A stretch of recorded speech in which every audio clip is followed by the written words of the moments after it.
Hello, hello, hello.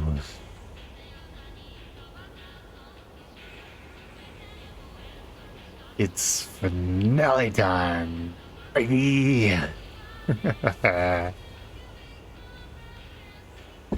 I have been looking forward to this.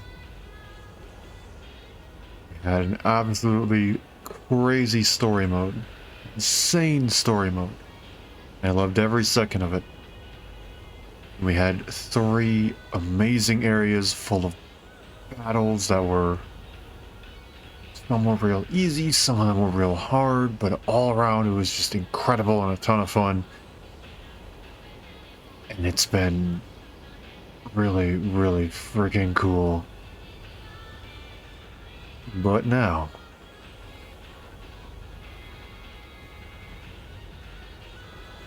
it is time for our final area. Our final battle.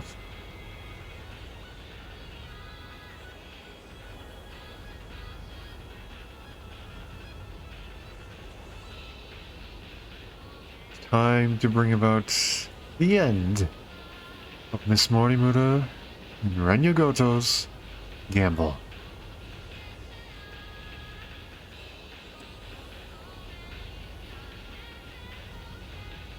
Let us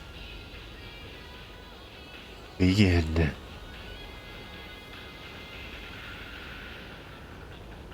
Oh, well, now I gotta wait for the timing.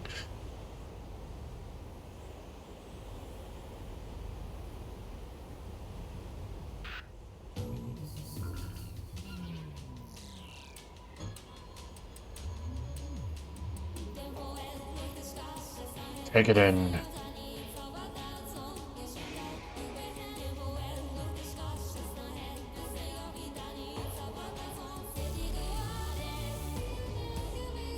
It's one of the first and only times we have ever heard the beginning of the song not in its muffled form. This is it. Hop in. 97% complete with the destruction phase. Just gonna make sure there's nothing else we can do in the analysis. Nothing with the mystery files. They're all done. I don't really think it's necessary to check Remembrance, as it says it's 100%. There's not much left. In terms of everything here, almost everything's filled in. We had all the mystery files. What's left is the last 1, 2, 3, 4, 5, 6, 7, 8, 9, 10. The last 10 events in our event archive.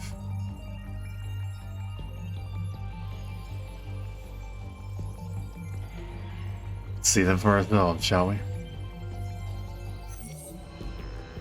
I specifically held off on seeing what the final area Sakura Ward had in store for us. Progressed through a simple tutorial, which very, very well taught us the ropes. I'll get into more detail on all this stuff after it's all done, don't worry. To the first area, Ashitaba City.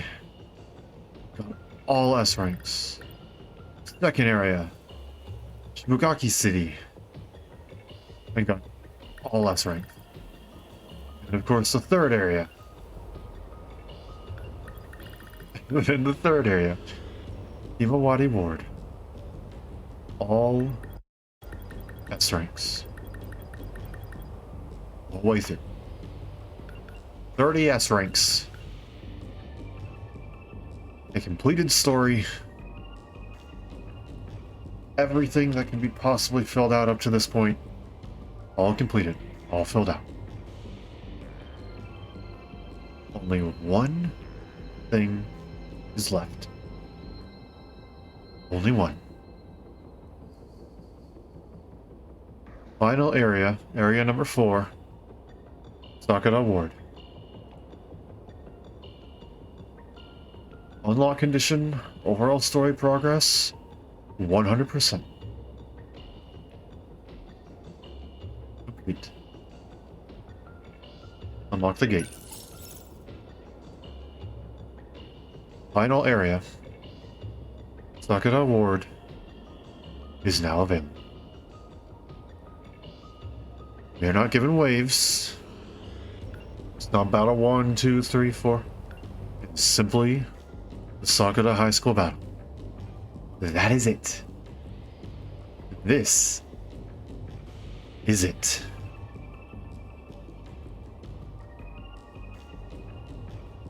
Let's hop into it.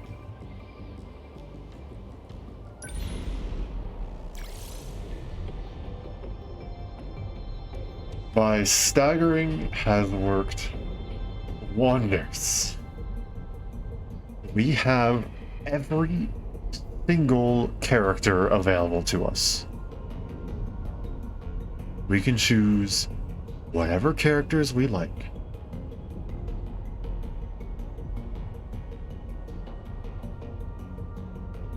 A horde of many kaiju will appear. There's no S rank rewards. No bonus objectives. None of that. Simply get it done. That's all it asks. Who am I going to go with this? In the end, I don't think this battle is going to simply let me go very easily.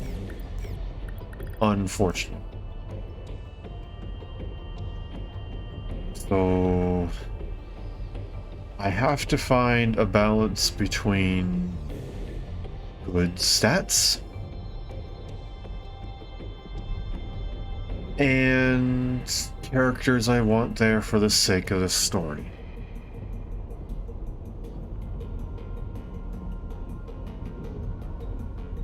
Overall, I unfortunately want everyone there. I can't put everyone on the strike team. Wish I could. That would be pretty cool. But I cannot. That would be overpowered.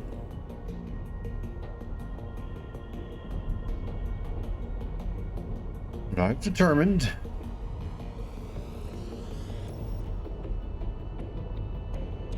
is the following.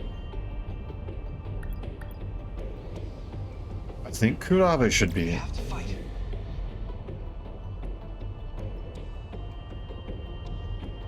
I think Fuyusaka should be in.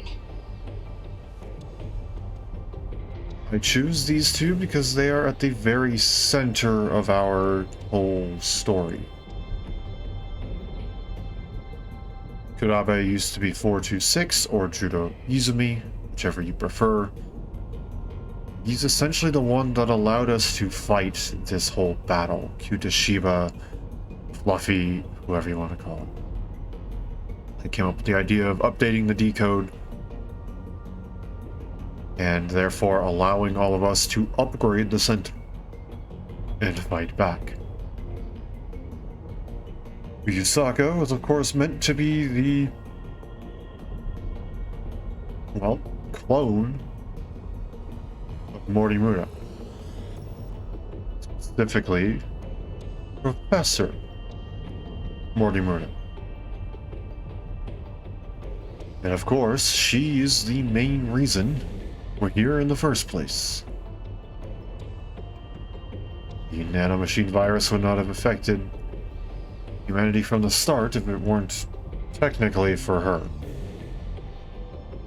There's technically several other players that play there, but we... long and complicated. The nanomachine started with her. And of course, Miss Mortimura, not the professor, was the one who put into play Operation Aegis in the first place.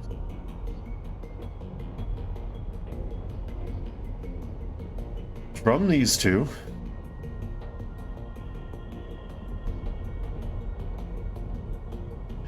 I want to branch outwards. A. Sekigahara. Let's go. He partially assisted in this whole thing as well.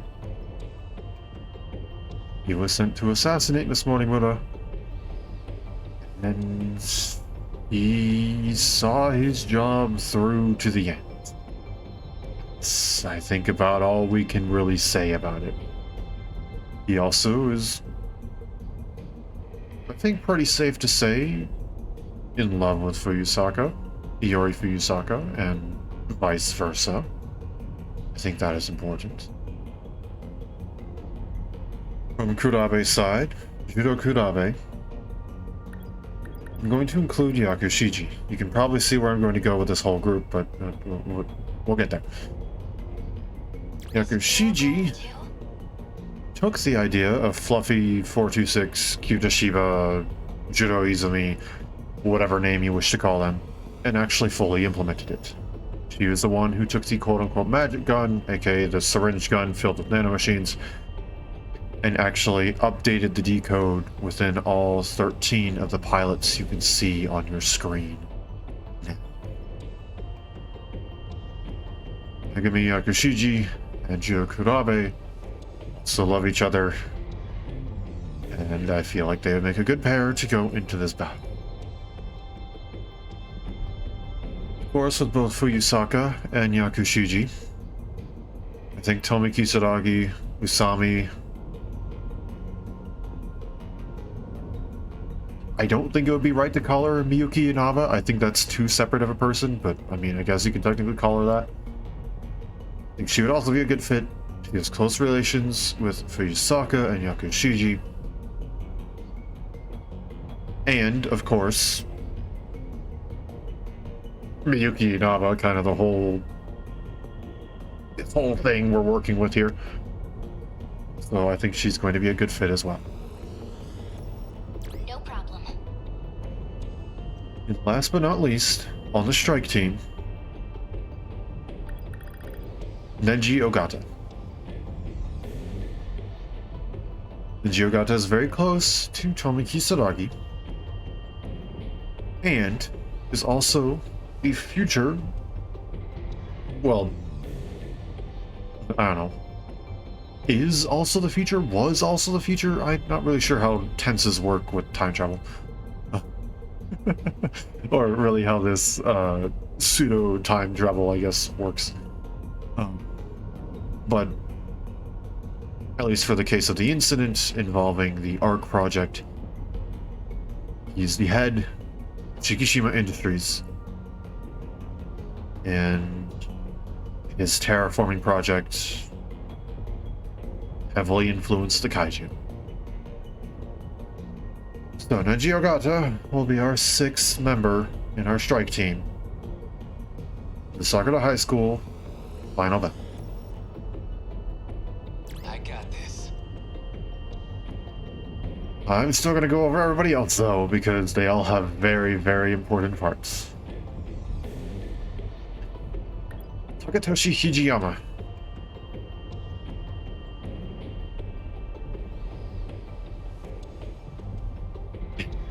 Where to begin?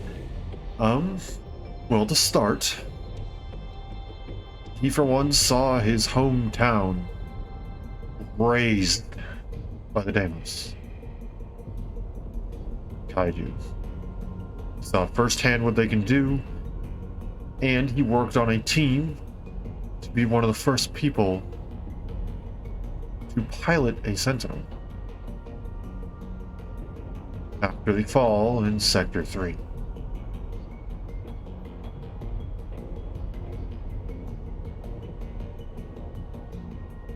I think that's right.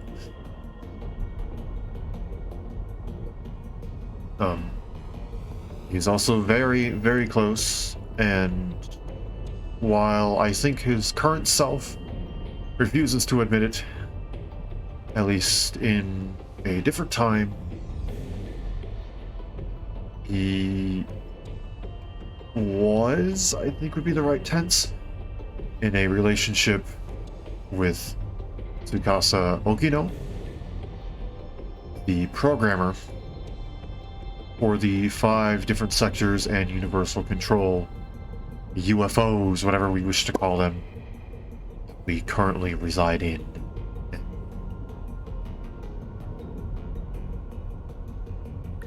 Hidenobe.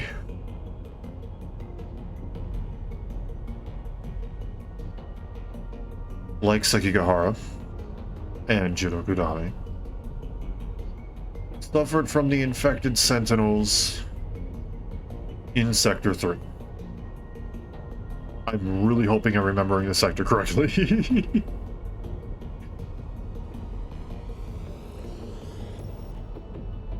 She suffered from great memory loss and saw exactly what the kaiju could do. Despite all of this, though, she remained loyal to her Sentinel. It's chosen to fight in the final battle.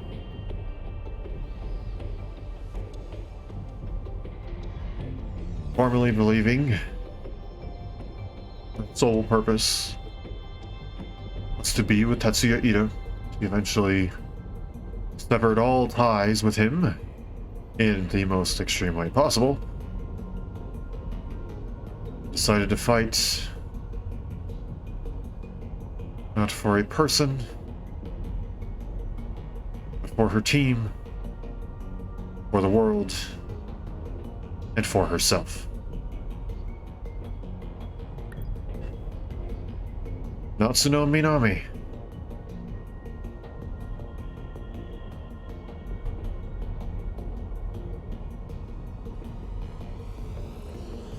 Was a relationship with Keitaro Miura, and is a daughter of Yuki Takamiya. I think I went over far enough when I first looked at it. She worked on the ARC project and eventually came into contact with a scout drone inheriting the artificially created Miura. This Miura was still in love with her, but allowed for the Miura of that time to instead take his place, as he stored the logs on himself and had to delete his AI to save him. Minami now pilots the AI Miura's former Sentinel. Keitaro Miura worked with Hijiyama on the Sentinel project alongside Tsukasa Okino.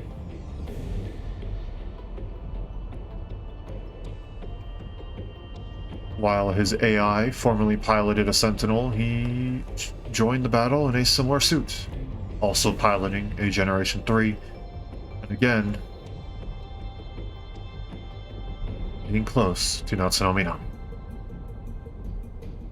He has seen just what kaiju can do, and he even knows Chihiro Morimura's body. Chihiro, and is considered to be that body's older brother.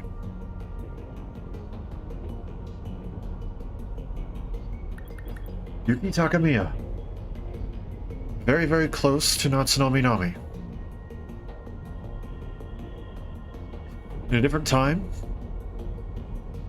Takamiya was Minami's mother, and a large advocate and main, later, I guess you could say, on the ARC project itself.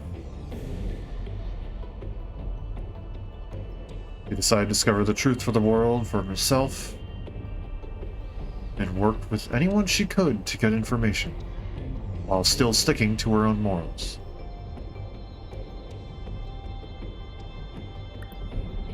Lenya Goto.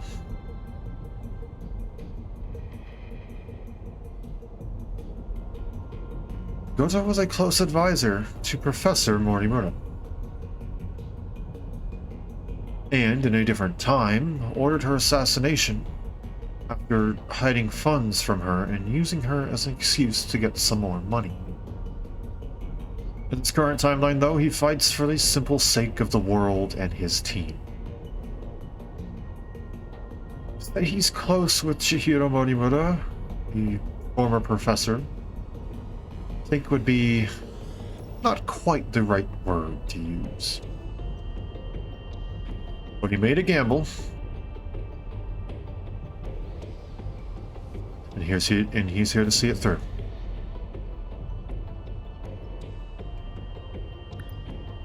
To Amiguchi.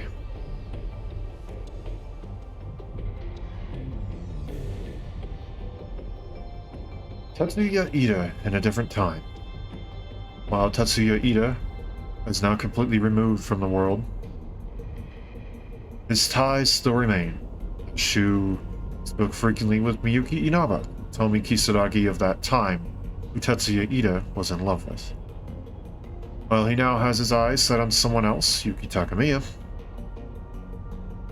he has still used his connections for good, and has allowed Miyuki Inaba to connect to the mainframe, and shared her knowledge with the rest of the group, as well as his knowledge on the Sentinels and the Kaiju themselves.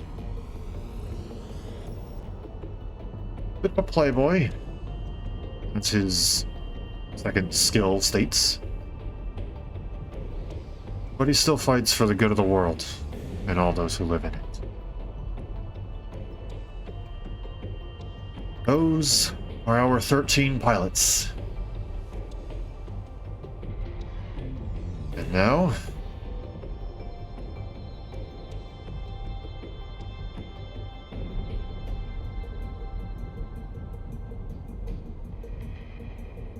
we begin.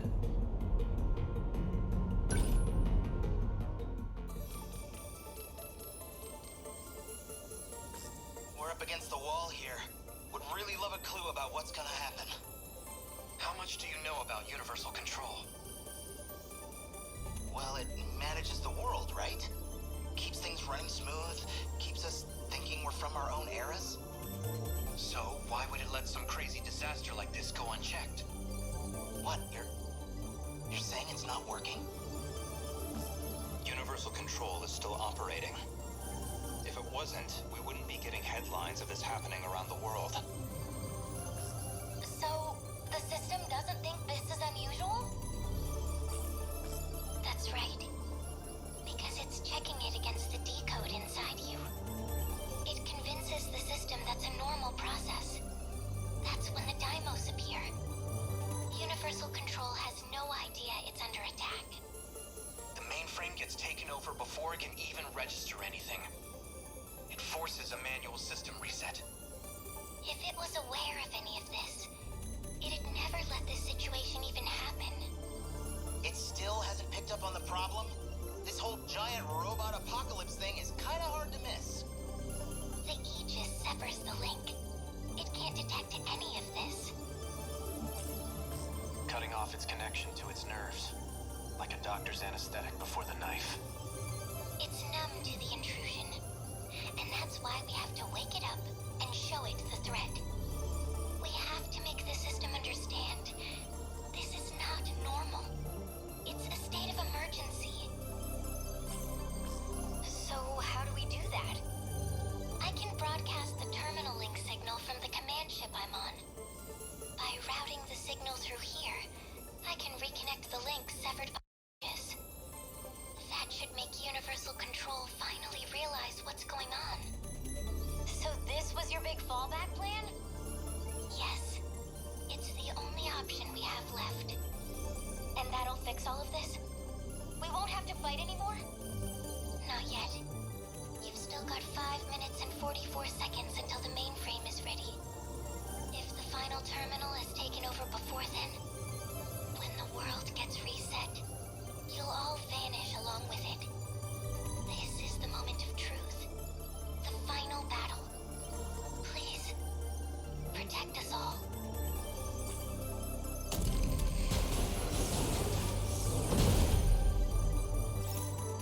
Here we go. there is no limit to the enemies that will arrive. We simply need to defend the terminal until the mainframe activates. If the terminal is destroyed, or if any pilot dies, the final battle is over. That's a loss for us. It's time to kick some robot butt.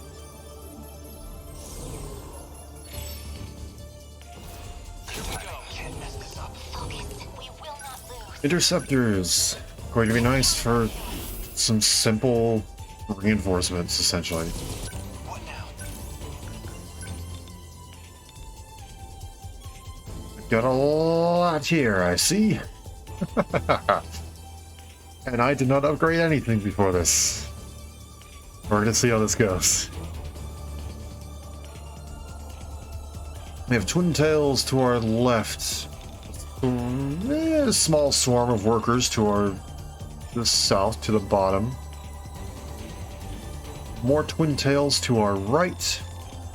Bunch of G-molars with maybe some hunters and workers mixed in, maybe a couple twin tails, and some more workers up top.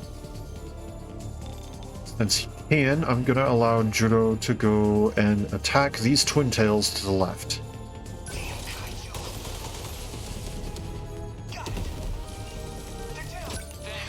I'm going to see if Fuyusaka can do the same to our right. Perfect. Don't waste any chances.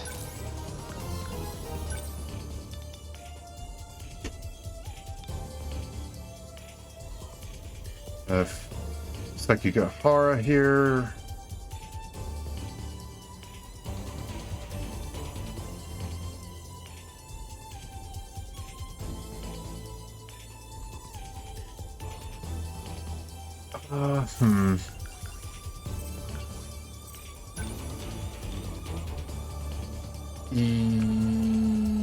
Yes, I'm gonna have him do this. Had a debate there for a second. Did that do it? What do I do? Nenji Ogata. Start heading down here. Number 10, moving in. We're like any So, what's my next move? Tomi Kisaragi.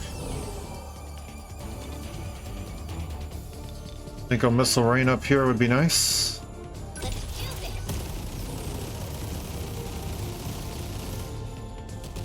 I won't give up. It's time for some of us to start moving.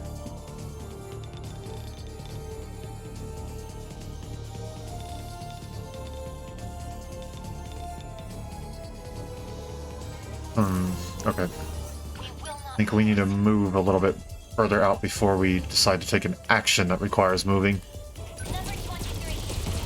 They're still home. Let's do this. I'm ready. Just barely not enough on that one twin tail. That's fine though. My turn now. So have you start... Oh, you're in a bit of an awkward angle there, aren't you? Have you start moving up. Number 11. Okay, moving out.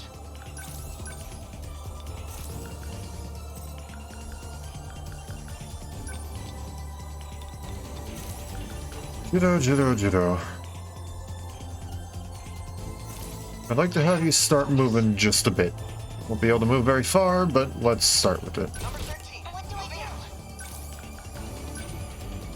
out. I'd like to have you, I think, place a sentry gun out here. No point overthinking it. Wide range suppression rockets. That should help get rid of a lot here, shouldn't it? I think so. Here comes the pain. Got him. That's what you get. Shield is all pretty freaky. Let's go with something simple. Something just like this. Recharge a bit of EP for us.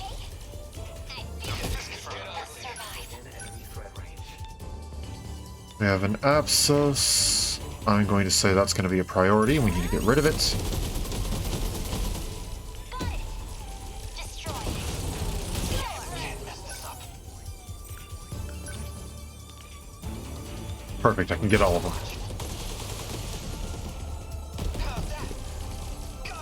We must win.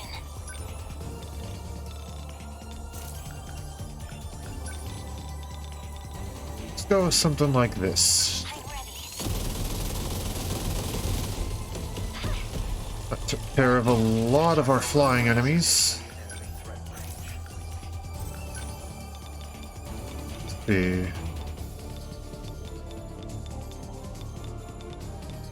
I think this will do. Take this. That work? Perfect. Neutralize. Plasma wrecker here. Well, we actually don't need the plasma wrecker for that. Oh, it appears we may want it anyway. I've got to do this. Have you move not too far. They ought to be used to fights by now. Have to knock you down. This isn't so hard. I think a little something like this should help out. Rid of some of the smaller targets we don't need to be worrying about right now. I think another high energy pulse laser right back here should do the trick. It's barely not quite enough to get rid of some of those. Not like that, but like this. Oh, that was not enough. No point overthinking it.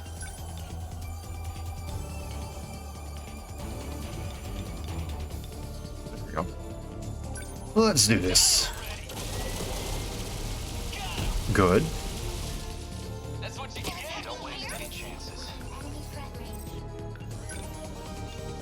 There's no reason for me going and using something super huge. We don't have too many threats up there at the moment. Target destroyed. I won't give up.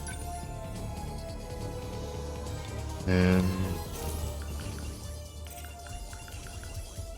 quite honestly, I think we can just kind of scooch you over here just a bit. What can I do? Moving. What have we got around here? Something we can just take out with the machine cannons. Knew there was a reason why I was keeping those. Cut you down. Don't let up. No room for hesitation. So have you scoot back just a bit. I feel like getting out of punks. Chew on Just punch the one. There it goes. We can do this. Right? Something like this. I know it's still not terribly much, What's my next move? but this will be worth something. Oh, you're kidding me. I need to think things through.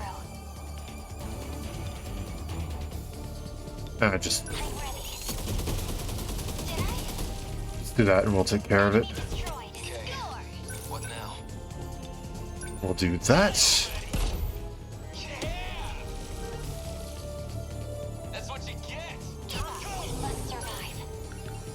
Here they come. There. One at least. I did it. They're on to me. Enemy threat range. Oh boy. That's quite a few of them, huh? I'm here. What's the plan? But honestly, I think rush attacks, just rid of a few of them, are just gonna be the best answer for the Gen 1s. Nothing special. What do I do? You demolish a blade for this area would probably be the best. See how much of this I can get. I think this is good. Class is in session. Good. You like this? Could get out. Let's do this. So you gain some EP. Okay. What do I do? Did they? No, not yet? Okay. Here goes. It worked. Oh, it only took out the one. Win.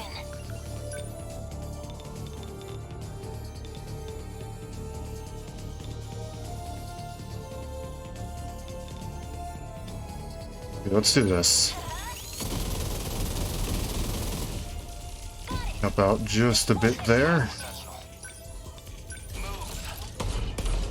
There we go. We'll just continue bashing through them one by one. If it works, right?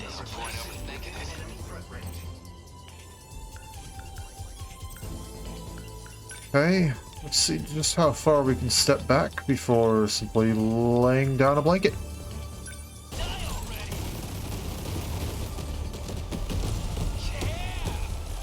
I think that worked pretty well for some things. I think something like this would help out. Take out some of the flyers, a couple of the twin tails.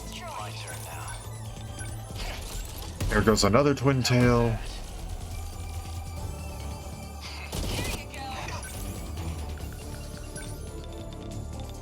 Something like this, perhaps?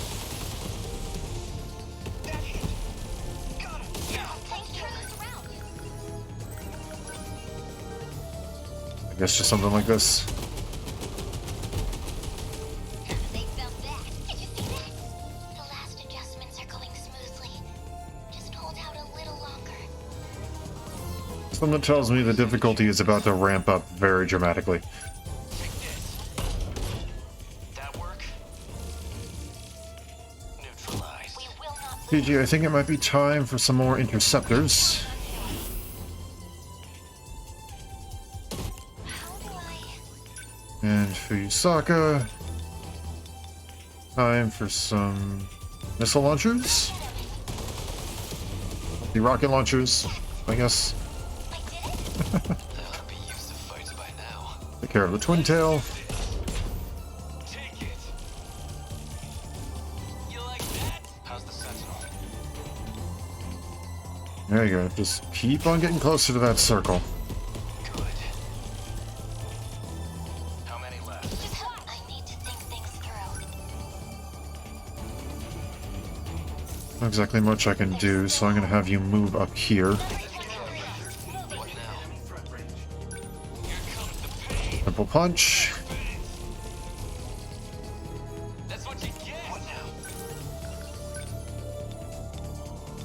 There we go. I'm on it. Got it. Not quite enough for everything, but got rid of at least a decent chunk. Sure, take out the one missile. Does that grant much EP? I don't think it grants much EP. What's the plan? There we go. Demolisher blade. I was prepared for you.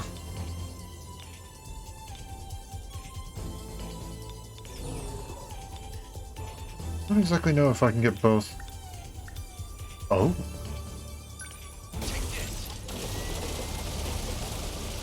Oh, it didn't really get that. It technically did, but it also didn't. Well, let's see what we can do with something like this.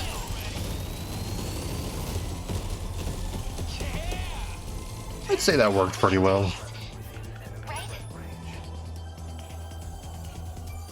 Gonna have you scoot to about here.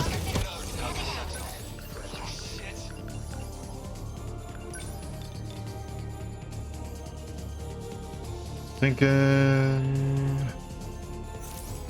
What's the plan? I don't know how long we've been going. Might be time for one of these. Don't waste any chances. I'm going to scoot back a bit. I think I have enough time to let Judo go and take care of his guys. I want to take care of the Absos. Okay, good. Target destroyed. High energy pulse lasers, step back a bit and be able to take care of at least a decent chunk.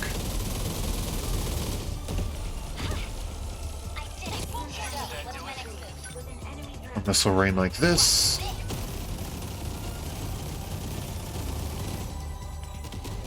I have to focus. I'm not going to be able to squeeze by any of these guys, am I? Okay, well, let's set up a new Guardian Avenger back here. I'm here. Don't let up.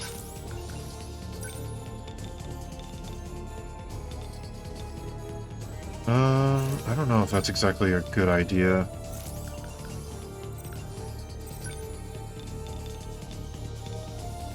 I think I'm gonna go with it.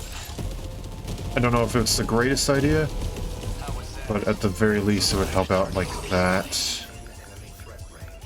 I think it's plasma wrecker time.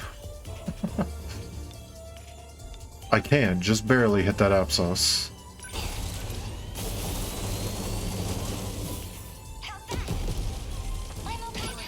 I'm okay through here. Okay, we can wait half a second just for something like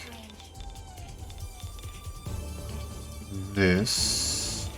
I think we can go and do this again. Ogata's ready. Do a little something like this. Got all of those, and now instant team cooldown. What can I do? Just watch. That did not really help all that much. Nice. We can do this. I think another plasma wrecker in this direction. Here goes. It worked. Perfect. Did it? I won't give up. I think a high energy pulse laser in this direction to help finish off some of these guys. Let's do this. Not quite enough for everything, but Enemy destroyed. fairly decent job.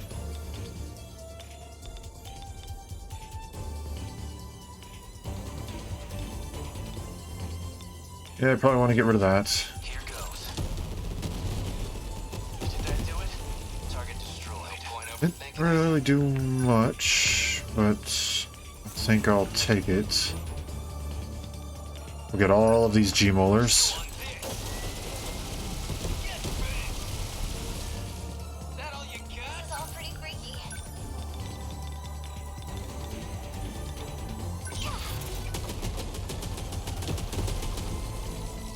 It's a little bit of something. We must survive.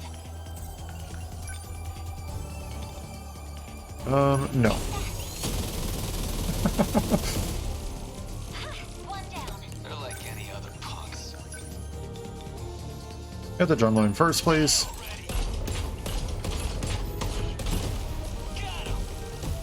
Didn't exactly do a ton, but it's worth something at the very least.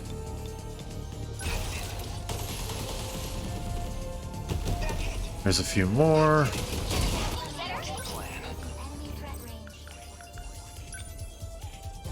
Step back, be able to get all three.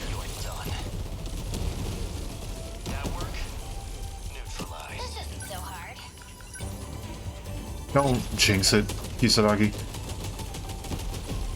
Please do not jinx it. Used to fights by now. Blast is in session. Take it.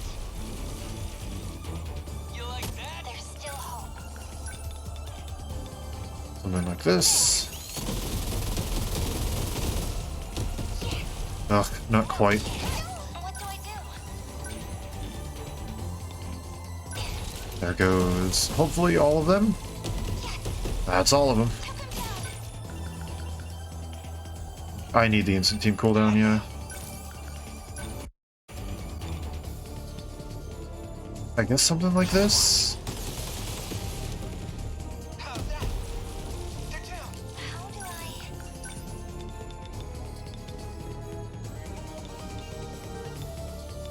There we go. It worked. Get rid of a few of them. I won't give up.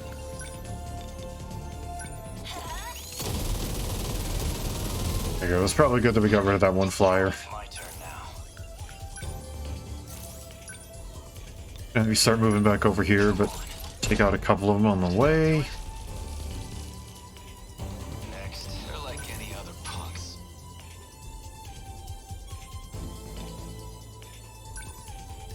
Just There we go.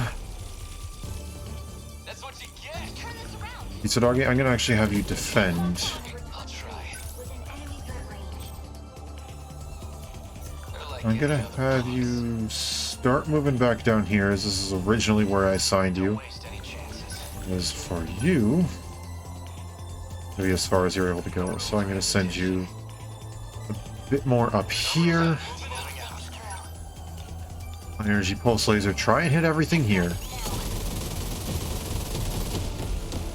Nice, that was good. There's still hope. Boy.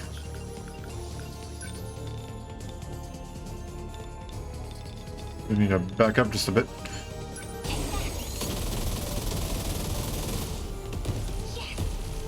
One down. I think... I don't know, actually, I don't know. Yeah, I'm gonna drop him. Can't mess this up. I think I need a guardian for this area. We can do this. Right? I did not drop them at the right moment.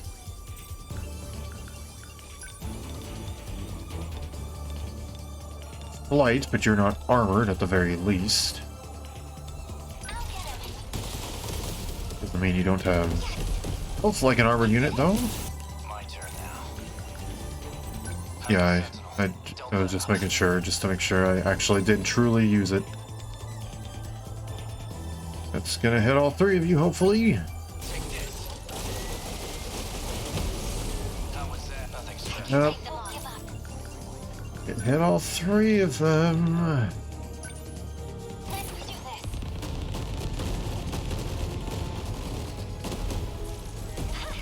this. Destroy. They're attacking here. Point overthinking it. This isn't really gonna get much. But on the other hand, we'll get at least a fairly decent chunk of them.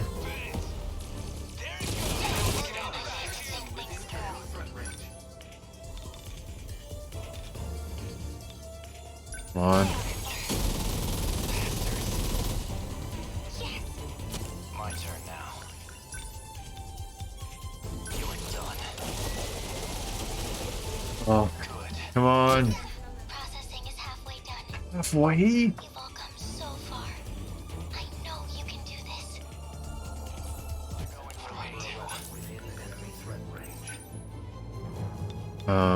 Miyuki? Is it possible for you to maybe speed it up a bit?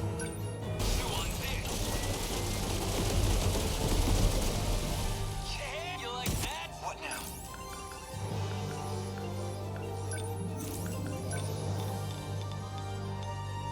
Multi-rocket launchers like that. Did not get rid of anything anywhere near as much as I wanted it to.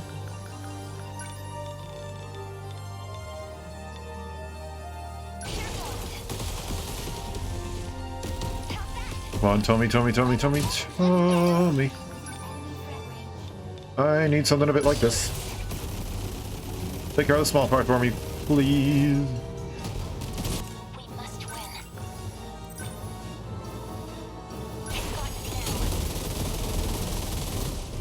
Did I? Okay, that's two of them. Waste any chances. I'm still gonna use an EMP surrounding, probably right around here. I need them all to stay as still as possible.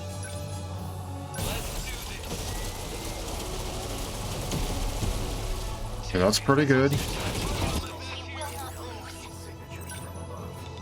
Energy pulse lasers, I think.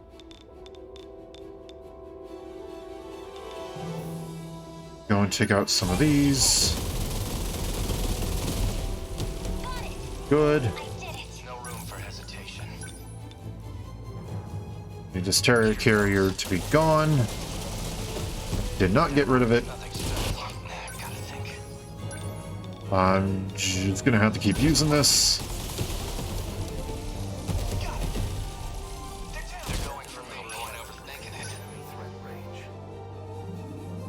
No, I'm gonna need the EMP attractor, and I'm gonna need it to drop everything around there.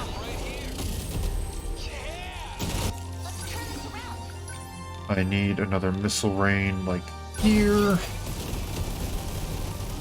Come on, come on, come on, come on. We can do this, right?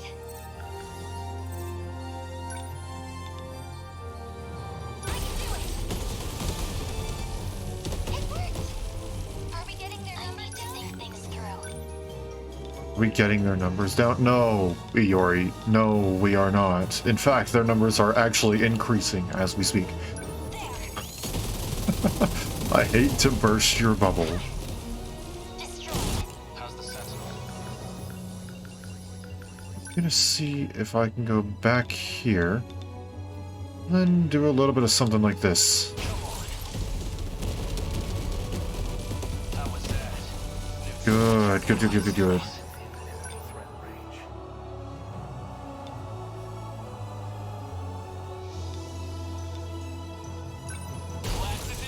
I don't really know how much it's gonna get me. Not much, yeah. You like Fast win.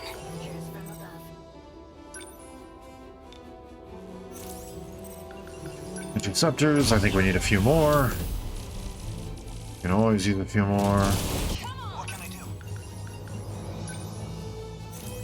do? Use the multi-rocket launchers again, and I'm gonna use them in this general area. I know they have shields up. I know.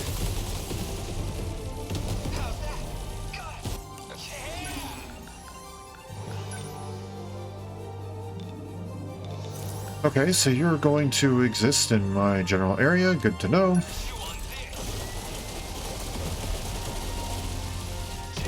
Good. So, what's my next move? Missile rain over here, I think, is your next move.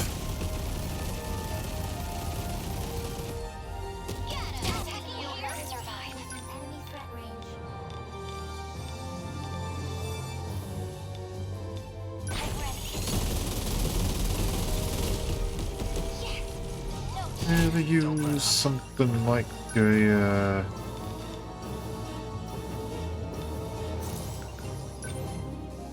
that's not what I wanted. I want something like this. And then to go and hit him with something like that. Good. How many left?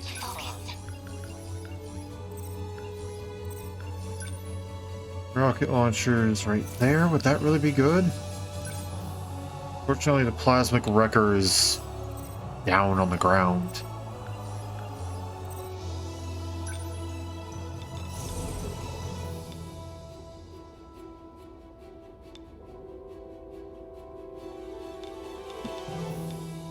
I guess we're just gonna have to keep chipping away at these guys. I'll try. Can I get all three of them? No, but I can get those two. I won't give up.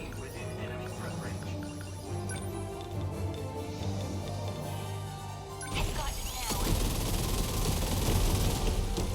now. Here we go. Keep on going. They're going for me, I think.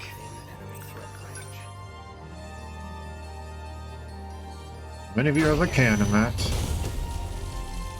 They're like any other punks. Oh gosh. Where do I? Probably here, I guess. How far back do I need to go? There. Come on. That's what you get. We must win.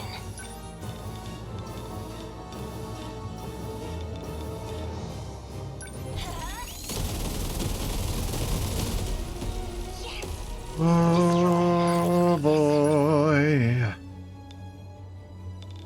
I'm gonna send a little bit of help over there.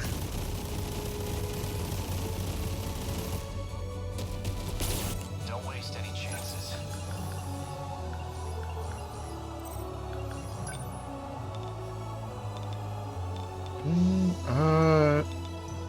No, just drop them there. How was that? Hit confirmed. Stay calm. Plasmic wrecker. I sworn that was gonna hit both of them. I got him! Let's try. Enemy threat range. I will hit everything. No, I won't. What do I do? Go to here. Must survive. I'm ready. Did I? I did it. Don't let up. Come on, come on, come on, come on, come on. Good. This'll be used to fights by now. I want an EMP attractor to go and drop all of them. Right there. Perfect. So, what's my next move? And it's looking like I need you to simply hold for a second. You can wait. What now? Believe it or not, you can wait. Just watch. That hit. I did it. We must win.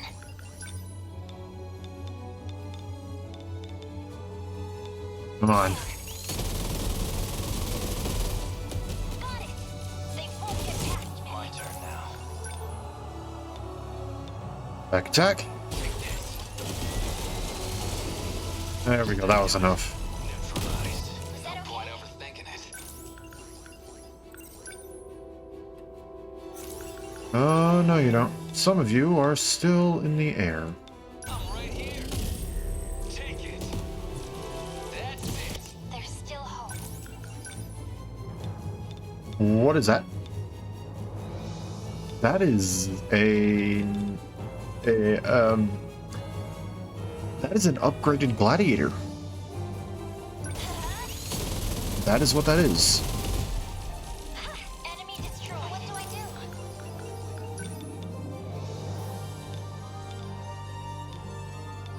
Okay, here we go. Now it says it's actually going to hit you.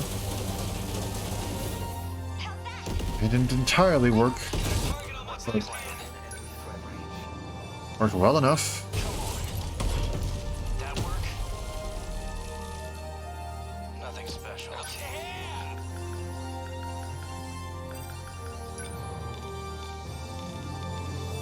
Okay. That ought to be used to fights by now. How much does that do? 110? Probably not enough for anything. Just get them all to focus here. Take it. That's what you I was gonna say, I don't think that's gonna really get much of them. I need a new Guardian Avenger, and I need it now. We must survive. My energy pulse lasers over here. Did I? No. My turn now. Hi there, buddy. It appears I have no way of sneaking past you, so we're just gonna punch you in this general direction. How was that? Oh boy. I'll take out the twin tail. You like that? It's the rain in this area. Good. Life support final processing at 75%. Oh my gosh, we need that to be at 100% like yesterday. Stretch. Please don't give up. Protect us. I need to think things through.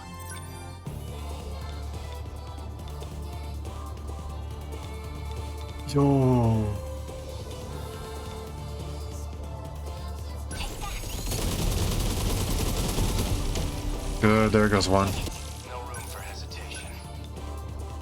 Buddy, I will keep punching you all I need to. You're done. Did that do it? No point overthinking it. Let's do this. Good. That's what you get. Stay calm.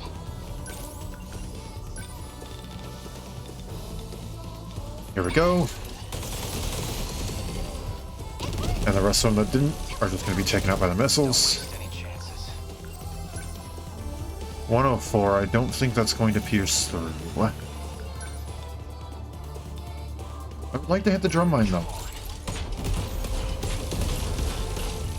Good. Target destroyed. Focus.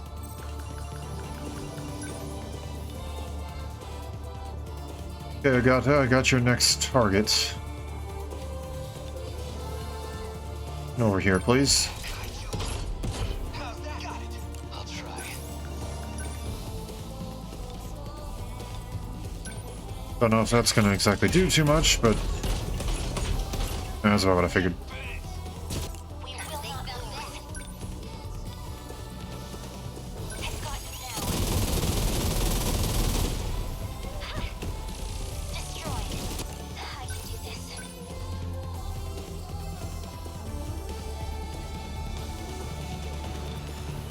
Let's do this. It ain't much, but I'm going to need just like every little bit. I don't have any more instant recharges or anything like that available, so I'm just going to have to deal with it. Can I get both of you?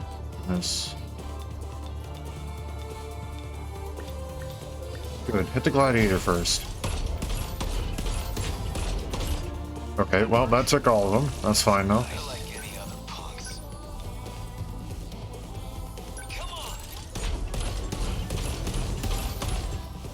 May not be a demolisher blade, but I'd say we're shredding through stuff pretty quickly. Oh, What now? well, I shall continue to push you. That hit. How's that? What do I do? Please hit. No, Mr. Twintail, not going to happen. What now? Shield active. No. Die already. Get big. Ah, That's it. No room for hesitation. I think it may be best to go and hit you in this general direction. You're done. How was that? Just... Target destroyed. I won't give up. Nope. Take that. That's enough of that. Did I? No chance. What can I do? As I have stated again and again, I will punch you as many times as it takes. So, what's my next move? Watch this. It's not going to remove the shield. It's not a number of hits, it's an amount of time. No point overthinking it. That's fine, though. I'm right here. Don't waste any chances. Coming for you, Mr. Gladiator. Did that do it? Target We confirmed. must survive. I'm ready. Yes. Thanks. Okay. What now? Still not enough for a demolisher blade. Class is in session. That's fine, though. Punching seems to be working What's the plan? exceptionally well. Come on. That work? Nothing special, okay? Just watch. How's that? Got it. How do I... We can do this. Let's scooch your butt over here. They're still out. Don't exactly know what's going on here, but I'm going to take that over there just to be sure. And on the off chance there is more incoming, Don't let up. I think it's time to position ourselves a little bit. Moving out. Number 16, What moving now? out. Number 13. Moving So, out. what's my next move? Sentinel number My turn now. defensive mode active. We will not lose. That one, I guess. More interceptors, please. I need to think things through. I guess we'll We must win. scoot you over there just a bit. Moving. Don't really know if there's much. Yep, there's more. There they are. Just be ready to go. Overthinking it. Thanks. Stay calm. We will not lose. I've got you now. Got it. Enemy destroyed. No, no, no, no, no. I'll get him. It worked. I'm okay. Emergency escape preparations Boom. complete. Universal control suspended. Interlocutor link disconnected.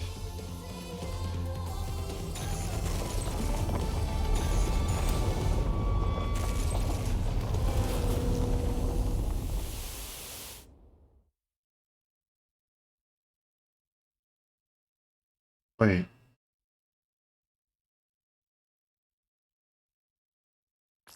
What happened? I don't see anything. Where is everyone? Right here. I can't tell what's going on outside. How about you? Same here. My Sentinel's not responding. I can't even get out of mine. Still stuck in this damn cockpit. Relax, everyone. Tsukasa Okino? You're alive? And not just me. Timao-san's safe too, even if she's still out cold. Timao-san's alright? Really? I know you've all been assuming these are the Sentinel cockpits, but they're not. They've always been something else entirely. Then, where are we? If my communications are reaching you, that means you're now outside Universal Control. You're saying we're out of that virtual city space? Does that mean this is the real world? Real world? What are you talking about? The 5 sectors you know? They're artificial worlds. We've been living in a virtual reality. That wasn't real. We were born within the simulation. We spent our whole lives in a waking dream. And now, we're finally awake. We're back in reality. Wait, Jiro-kun. Aren't we supposed to be on a different planet now? That was like the whole point of interstellar development, wasn't it? Minami's right. This is a whole different planet. And I think we're in one of the 5 sectors. Almost, Tamikuchi-kun. This isn't Earth. But I don't think it's a residential district at ground level. I think it's a pod facility, where we've all been sleeping. So, does that mean everything up until now was just one big illusion? Even if that's true, what we lived was real. What we felt was real. This was Fluffy's plan all along. Or, well, Jiro Izumi's plan. The one he brought from the ruined world. It was your only chance. No other escape plan had any possibility of survival. By reconnecting the terminal link, the mainframe detects abnormal conditions. It then initiates the emergency escape procedure. That's what he found out. So that was 426's plan. But there was one more issue that prevented escape. Namely, your bodies. You weren't ready to live outside of the pods. What? Is that what this cockpit was for? You couldn't survive outside that environment. Your bodies needed conditioning to sustain your lives unaided. It was a very long process. We had to give you all the preparation time you needed. So, are we done cooking in here? Can we get out yet? Yes. The growth process has finally come to an end. So what happens to everyone else back in the city? I knew you would ask me about that. It's part of why I didn't explain the details sooner, but they are not human. They only exist within the simulation, all 1.2 million people.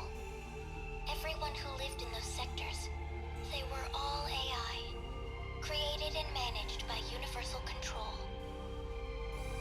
That's not going to be easy to accept. If it's any comfort to you, the professor saved all their data. They haven't been erased. They all still exist. Please, no more secrets. What was this whole interstellar development project for? Was all this stuff with the kaiju part of the plan? Testing us? Actually, it might have been because of the old me. The Ryoko Shinonome of 2188 tried to sabotage the plan. Maybe that's why the Deimos appeared. She wanted to stop it. She was sick of humanity. Sick of the despair. I saw the logs from those who were there in the final days. And the end was truly horrific. So what can we expect from this new planet? I think we're due some basic information if we're going to live here. It is approximately 1,200 light years from Earth, in the direction of the Virgo constellation. The planet is RS-13 Alpha. It has 2 moons. The time elapsed since departing the solar system is... Okay, that's good for now. Any more of this crap and my head's gonna explode. If you say so. In any case, this will be your new Earth. The satellite's about to enter the atmosphere. In a couple moments, you'll lose your connection to the command ship. But before that, please allow me to offer a word of apology. I believed this plan would be impossible. After all, some of you had never even piloted a Sentinel before. I thought I would just throw everything into the plan. That way I could at least end this with no regrets. But, against all odds, you pulled it off. No matter how far technology may come, it's humanity who always seems to make miracles come true. You've done well, children of mankind. Once you're out of your pods, I can't talk to you anymore. But I'll always be watching over you from my place in the sky. Don't ever forget that.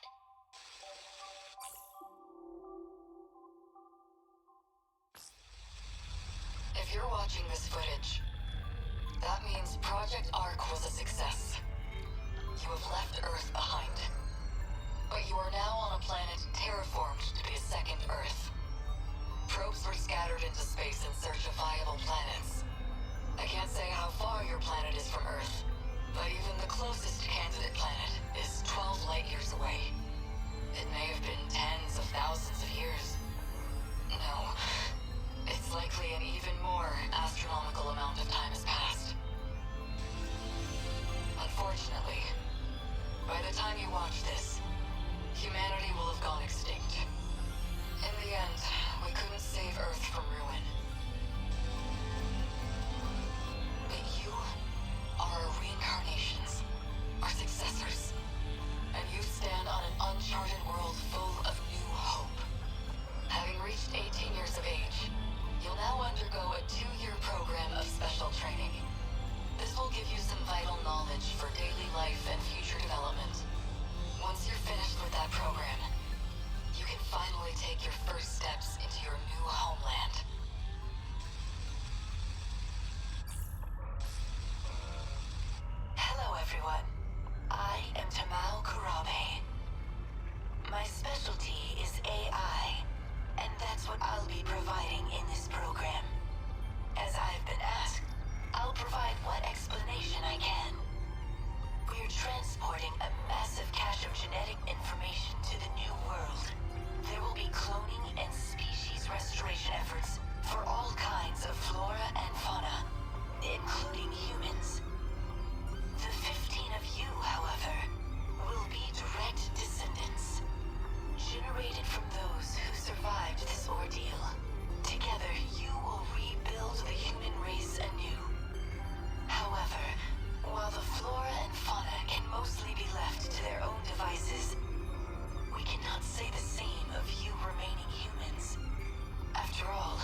Those videos just now.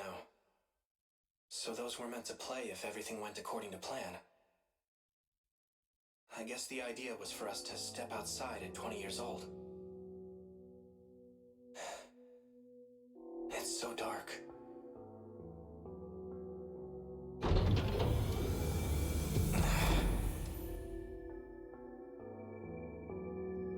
The pod opened.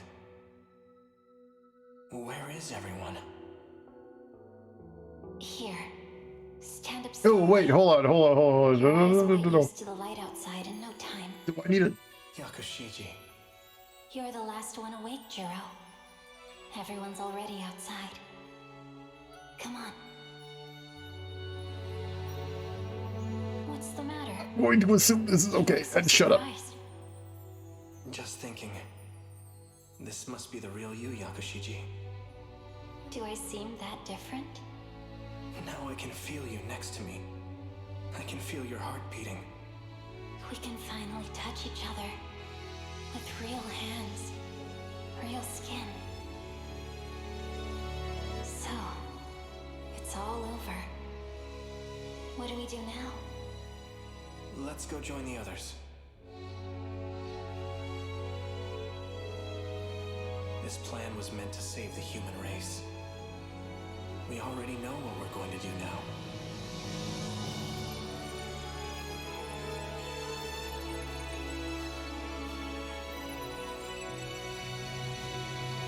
That is beautiful.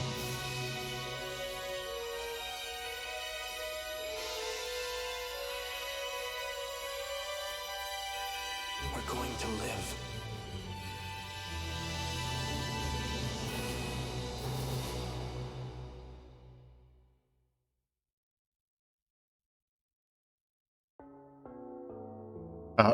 That was it.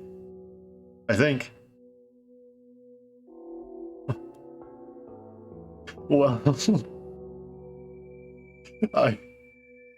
listen, I knew they were naked in the pods because they were born in the pods and they never went anywhere from the pods. I didn't expect them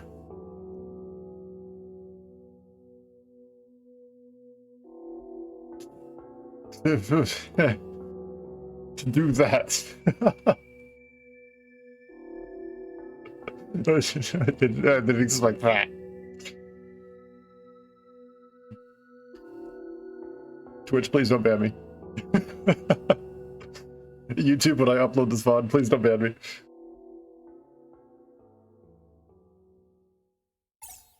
Oh? Reboot complete. Universal control appears to be operating normally. Things seem fine here as well. What? The terminal connected without any issues. Sector 4 has come back online. I knew you could do it, Ida-kun. After all that, I'm glad I gave you full control.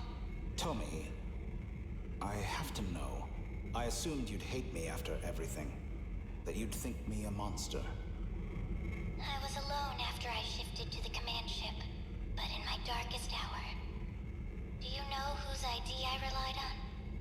Shu Amiguchi's. Because, no matter what form he takes, there's one man I've always counted on. It's you, Ida-kun. It's always been you. Don't you know that by now? All I ever wanted was to be with you. If it's possible, I'd like to join you. Wherever you are. You'd come here? That would be great. But maybe it should wait until after all the sectors are back. Is that all? I'll have it done in a heartbeat. You doubt me? No. No doubts at all, Ida-kun. The man I fell in love with can do anything. The command ship is about to cross the horizon. It'll be goodbye. At least for another 14 hours. Yes. But until we're cut off, could I hear you sing again? Okay.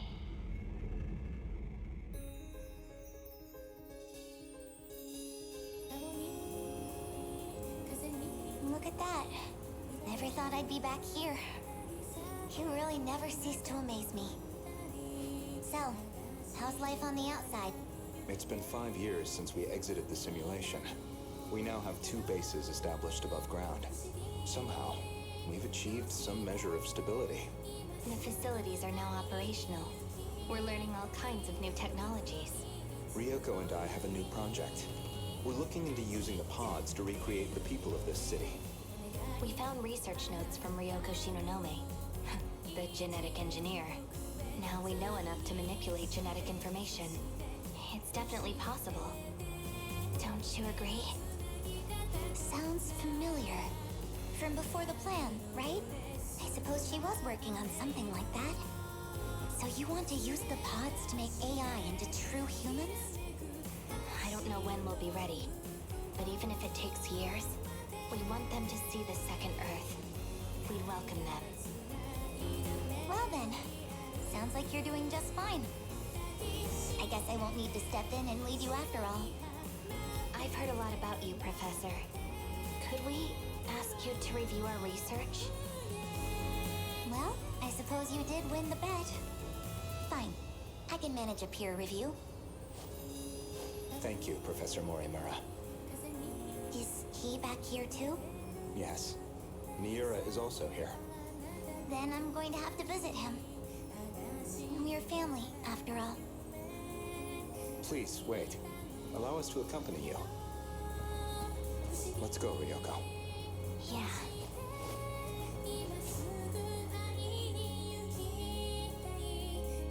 Adorable. I keep going. Yes. Miwa-chan! Iori-chan? Mizuko! Usami-chan too!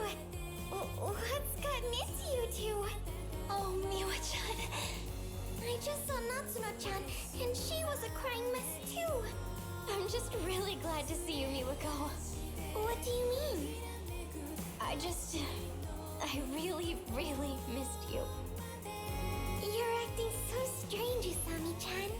Hey, Miwa-chan. Let's go out to eat. Any of your favorite places. Yeah, our treat. What? What's going on? Oh, Ninji-kun. Hey, Miwako. Long time no see. Whoa. Usami, What? this is how you used to look? Why? Falling for me all over again? Jeez, I forgot you used to be so flat. Bro, you can't just say that. Am I lucky you filled out? You're such an ass. You know, I didn't forget you calling me Dogface. Screw you, Captain Pompadour. Anyhow, I'm not coming home tonight, so you better finish up and go. You're watching the kids. Kids? Whoa. Let's step over here, Miwa-chan. What was that about? Nothing. Usami-chan, come on. Sorry. Where did A go? You know, been great with this stuff. Antisocial as always, huh? He said he was gonna hang back and monitor everyone's pods. Oh well. Are you two saying you both have boyfriends now? What? No, of course not. Don't worry about all that, okay? Today's just for us girls. I think it's beyond boyfriends at this point. Well, there you go. All's well that ends well. I mean, duh, man. I was inside your nano machines. Of course I'd be here. That's how I came out of the pod with you, too. We'd never have come so far without you, Izumi-san. After all you did to get the new facilities up and running. Hey, come on, man. Remember, I'm Kyuta Shiba here. Got it. Shiba-kun. Man, look at this, Juro. Everything's back how it used to be. Still, there are definitely gonna be some inconsistencies. We basically forced a reset to right before the disaster. You worry too much, Juro. Inconsistencies aren't a big deal. Universal Control can handle that stuff. I guess so. My data's all in this place now anyway. So you're gonna be on your own from now on. I know. Oh yeah, almost forgot. The one I got today is gonna blow your mind. What do you say? Movie night? Of course. Churro. Megami. Wow. I guess I didn't realize how rugged you'd become in these last 5 years. You're so cute back here. But you? You're as gorgeous as you always were. Oh, frickin' gross. Is that why you two came back here? To slobber all over each other? Barf. Cooing over each other like brain-dead lovebirds. Izumi-san, Ugh, this is so boring. please. Do you really have to act like that now? Fine. Guess I'm just a third wheel here anyway. Shiba-kun, you should come over to our house later. I'll have a feast ready. You know I love that cat food. You'd better show up tonight.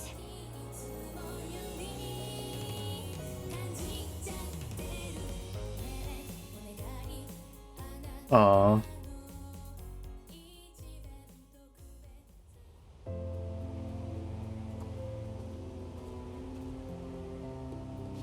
Oh, Kitaro. Hey, Nenji. I certainly remember that hairstyle. Best one there is. You waiting for Natsuno? Yes, we're supposed to meet up here. Yeah, I can see it. Gonna be wrapped around her little finger for life. Oh, Ogata! Been waiting for you. Wajima. Put 'em up, asshole. We're gonna settle this beef once and for all. Wait a minute. Really? You've been waiting all this time? For me? Yeah?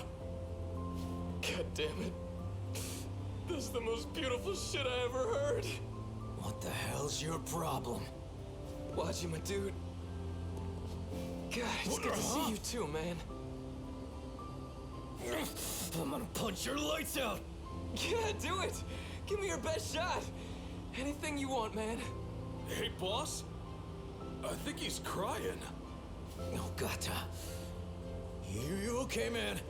You didn't eat something bad, did you?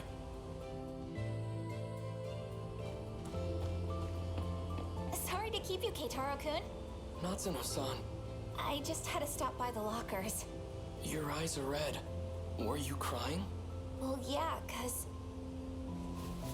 I finally got to see him again. BJ! He was restored? With everything he had before the erasure? It's BJ, all right. And he's got all his data. The same data that we're still using today. He's always been saving us. We've only been able to return here thanks to you. We owe you so much. I love you are the incredible ones. Mira, how would you like to enter my nanomachines and go to the outside world? You take me? Yeah, BJ. I've got room for you in my nanomachines, too. Maybe. Let me think about it. Well, for now, should we get going? So, where are you taking me today? I'm taking you home. It's about time you met my parents. They've got to meet my future husband. What? Right now? Not-chan! Yuki-chan, did you just get here? Konatsu was so fussy today. Took forever to get into the pod. 'Cause Konatsu loves Mommy so much. She looks just like you, you know? Spitting image of you when we were kids. When I look at her, sometimes I feel like she's as much your kid as mine. Well, I don't know if I had any hand in it. Anyway, I heard the news. Finally getting hitched, huh? Gotta say, Keitaro needs to unclench a little. I'm just trying to take this seriously. This is a chance to take responsibility. You definitely take it more seriously than somebody I know. Okay, so, when's the big day? Well, for today, I'm just taking him to see my folks. Wow, meeting the in-laws? Man, now that takes me back. I wonder how your mom's doing. Let's go see her. What about you, Kun? What about that sleaze bag? Yuki! Here you are. Amiguchi-kun. Oh, come on. We came out all this way and you're still mad? Nothing even happened. Did you seriously hit on Shinonome-san? After all this shit about always being on the ladies' side, too. No, it was just some leftover crap from Tetsuya Ida's memories. I don't want to hear it. Konatsu's all I need. Yeah, you're right. I've been a real idiot. Now I've got a wife and daughter I'd give anything to see happy. I'd never find anyone better than you anyway. Not in this time, or any other. Look, you can't smooth talk me. You don't get off that easy. You know, I've been wanting to show you my place here. Well, too bad. I'm going to Nachon's place. Let's go. Give me a call later. I'll come pick you up on the bike. Go on, Yuki-chan. You should spend some time with him. Fine. If you really think so, Nachon. I'll give him a call. Maybe.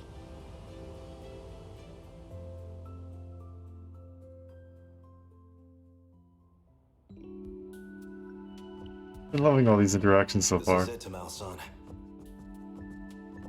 See? It's been 40 years, but it's still the place we know. Yes, this certainly brings back memories. Sector 5 is almost restored too. When it's ready, we should take Keitaro back on a visit home. Just the three of us. It makes me think, if we really came this far in just 40 years, then we can rebuild our future out there too. Hijiyama-kun. So this is why you left me behind? Sneaking off for a date? You must think you're a real playboy now. Finally here, Okino? As usual, you're... Oh my, how adorable! You're back in the Kiriko-chan dress. What's the matter, Hijiyama-kun? A dress isn't enough to get a rise out of me anymore. It's been 5 whole years, you know? I've come a long way. You still don't get it? Come on, think about it. This is a virtual world. It's not just the clothes. I can be whatever I want here. What? Oh? Wait, you don't mean... Hey, check if you want. Off screen, please. You can't just tell me to... What? Now, of all times, you lose that confidence? You absolute cad! You know that's not the issue here. Ugh, what am I supposed to do? My, Takatoshi-san. You really do like Okino-kun, don't you? I don't know about that. Well, this is a Takatoshi-san I'm not used to. A bit more dramatic these days, isn't he? Who might this be? 2 Tamao-sans? Yeah, this is number 18. So, she's the Tamao-san from the loop before us. Her mind is housed inside this android. It's not like she's a stranger, so I brought her back too. How do you do? So you're the other me. It's a pleasure to meet you. Well, anyhow, no point just standing around here. Let's go outside. You seriously brought her here? This gross, shady old shack? I knew you were a lost cause when it comes to dates, but this is just sad. Or were you gonna jump her?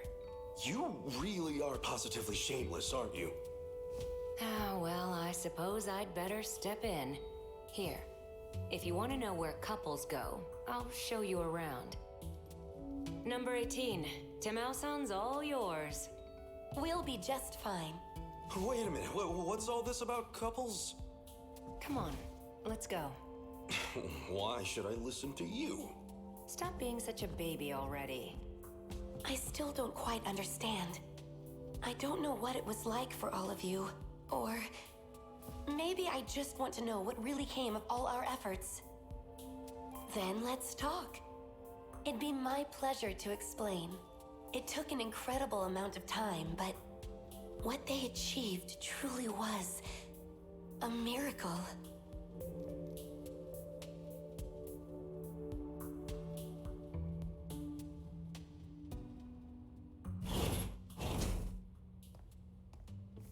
Sorry to keep you waiting.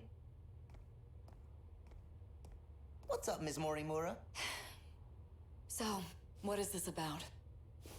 I hope you have an explanation, Juro. It's about a promise. I told you I'd rescue you. You still remember? Yes. I remember. I know it took a while, but I was hoping we could have a fresh start. A fresh start? Yeah. Didn't we make another promise? We said once the dust finally cleared, we'd talk. Right? I remember that too. There was one more thing. You probably don't remember this one, so I'll just say it again. I love you. That I don't remember. But I remember being in love with you. I'd never forget that.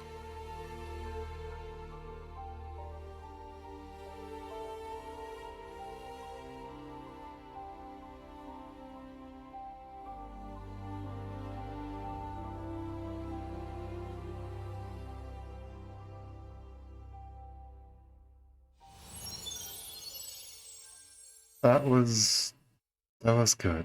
That was really good. I really liked that. That was good. It's the right amount of humor and wrapping it all up, and it was good.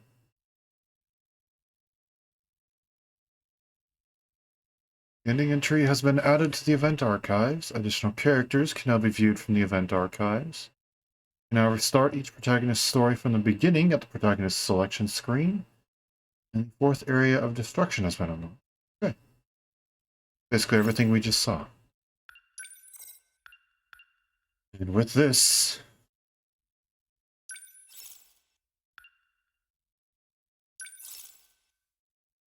that's it. Wait, hold on. What do you mean 99%? What do you mean 99%? What? What? What did I miss? Hold on.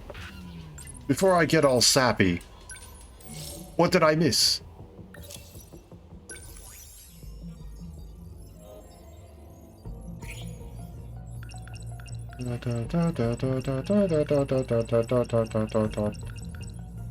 Ah, they added one last bit, the truth. At the end of it all, the truth. Holy, okay. Now I take it 100%. There we go. Also, what did we even get on the final battle? Afraid. Yes.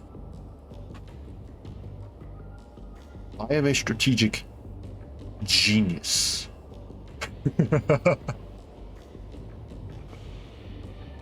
Wait. Excuse me. What? That's not what I thought it meant when it said the fourth area has been unlocked. I thought it meant, like, as in this. We can now go back to this, and we got the rank for this, and...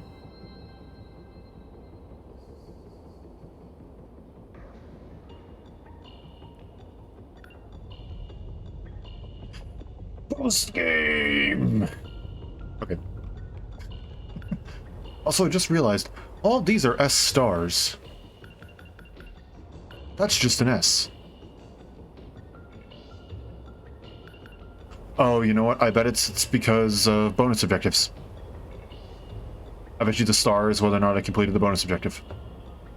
And since this one didn't have bonus objectives, right? It didn't have bonus objectives. It didn't have bonus objectives. We good. But, well, I guess there's a post game for me to come back to, which is nice. I can always appreciate coming back to this game. This game was absolutely amazing. But that's it. Now we're at 100%. And I'm going to now go into here and we'll recap what just happened for the simple sake of saying it. Here we go. The very end of it all. After the final battle. The place they reside now. It's planet RS-13 Alpha. 1,200 light years from Earth following the Virgo constellation. It's been 20 million years since the probes departed Earth. When the terraforming of the new planet was finished, the cloning process from the DNA of the 15 began in the facility area. The city that the 15 believed to be reality was a simulated environment in digital space, while in reality their true bodies were gestating in growth pods. The nanomachines in their brains made their experiences feel real. These are the experiences of 15 children who ventured forth into an undiscovered land 20 million years after humanity initiated Project Ark on the brink of extinction. After millennia of wandering through space, they finally find a new home.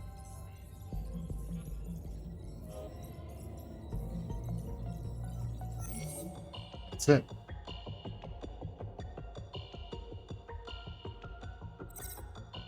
Now we save with 100%. Wrong side of the controller. That's what I meant. We save with 100% completion.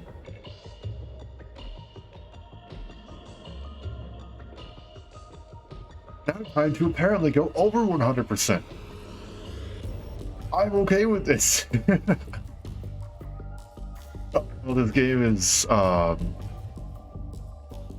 keep it simple. I'm gonna switch over in a second to go over into like other screens, but I want to a little bit here first. This game is definitely going down as one of my favorites. Absolutely amazing game. Beautiful soundtrack. Beautiful story. Beautiful art. Gameplay is amazing. It's absolutely incredible. So there's just a couple things I want to look at.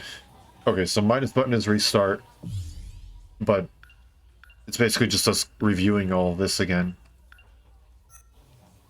So I guess we would have to restart from the beginning if we wanted to watch again. I guess it would be cool eventually to maybe go back through this. Probably not on stream, but at least in my personal time, maybe go back through it and just see some bits of foreshadowing here and there, or stuff like that. Obviously, there was clear hints at universal control and stuff like that. Shu flying into the sky after summoning the Sentinel.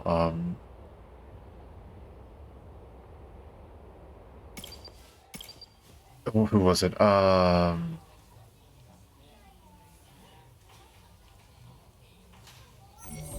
Shoot, there was someone else who ended up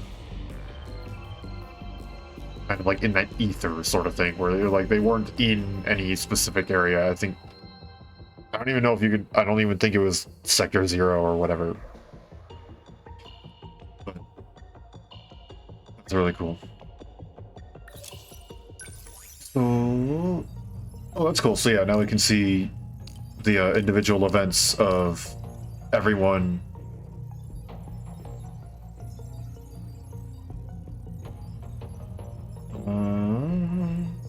Okay, yeah.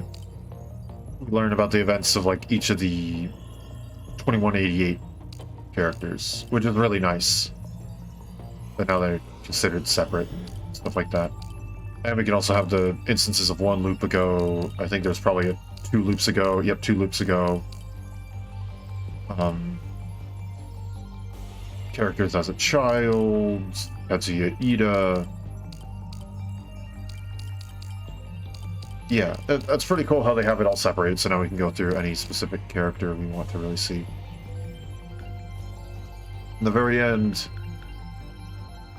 you know, I kind of want to talk about some of this stuff, specifically this part right here. So,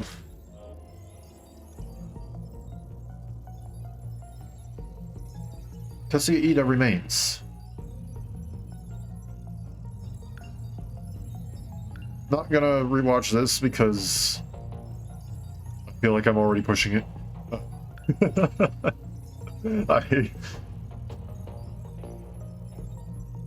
Yeah.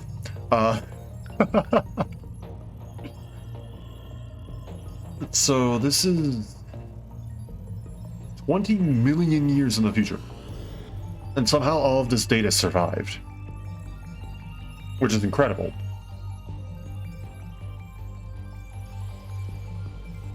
Because most memory storage devices created this day and age die after like 2 years. I swear. But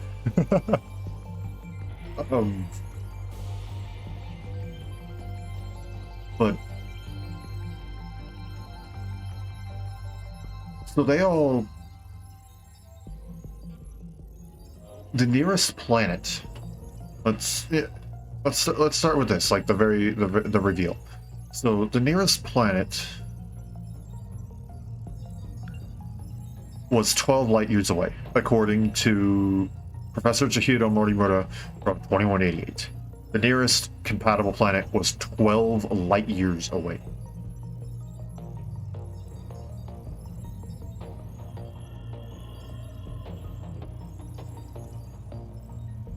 So here's my question.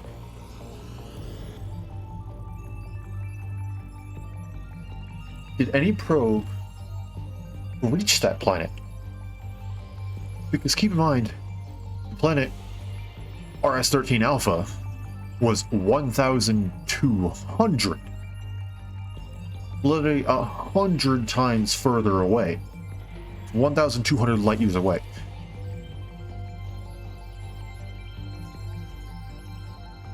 So did a probe reach whatever that 12 light years away planet was? And did they start successfully? If so, what happened to that civilization? Or if they didn't, what caused them to fail? Was it too many resets? Too many loops? Because we know the Deimos were in all of the probes. The probes were self-replicating and continuously shot out everywhere.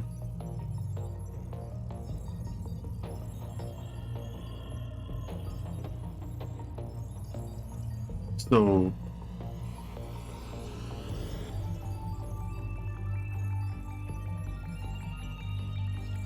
did anything succeed besides the probe, of course, that we were at?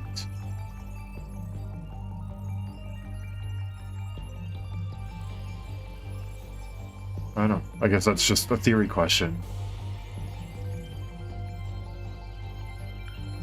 So then we, of course, step out. 5 years pass. They complete their training program, assumingly. Jiro Kudabe is the last one to wake up. Yakushiji pulls him out.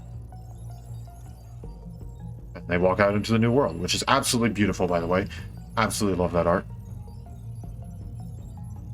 So now we walk into this. Sector 4, 1985. We have Tetsuya Ida speaking with Miyuki Inaba.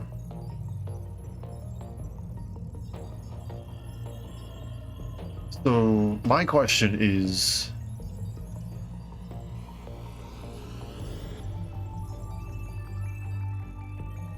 why did we bring him back?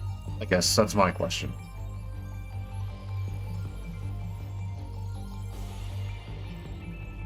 I mean, I guess if the backup point was before he died, which I don't know exactly what the time frame is in terms of like amount of time before, you know, the final battle begins or whatever, with the final battle being wave 1 of area 1, or technically it would be the start of the tutorial. That would be the start of the final battle, which is really interesting. And I gotta go back and play the tutorial and then look at the ending of the stories again, because I know that in the tutorials, several characters appeared in pairs and like small groups and stuff like that. And I remember several of the stories ending with certain characters in smaller groups, which I think would be really interesting to go back and see how it really did tie together. But so I guess Tetsuya Ida is back. And I guess no one holds a grudge against him. He doesn't hold a grudge against anyone else. I guess. Or they explained the situation to him. They restored like a far enough back version of him where he was sane or something, I guess.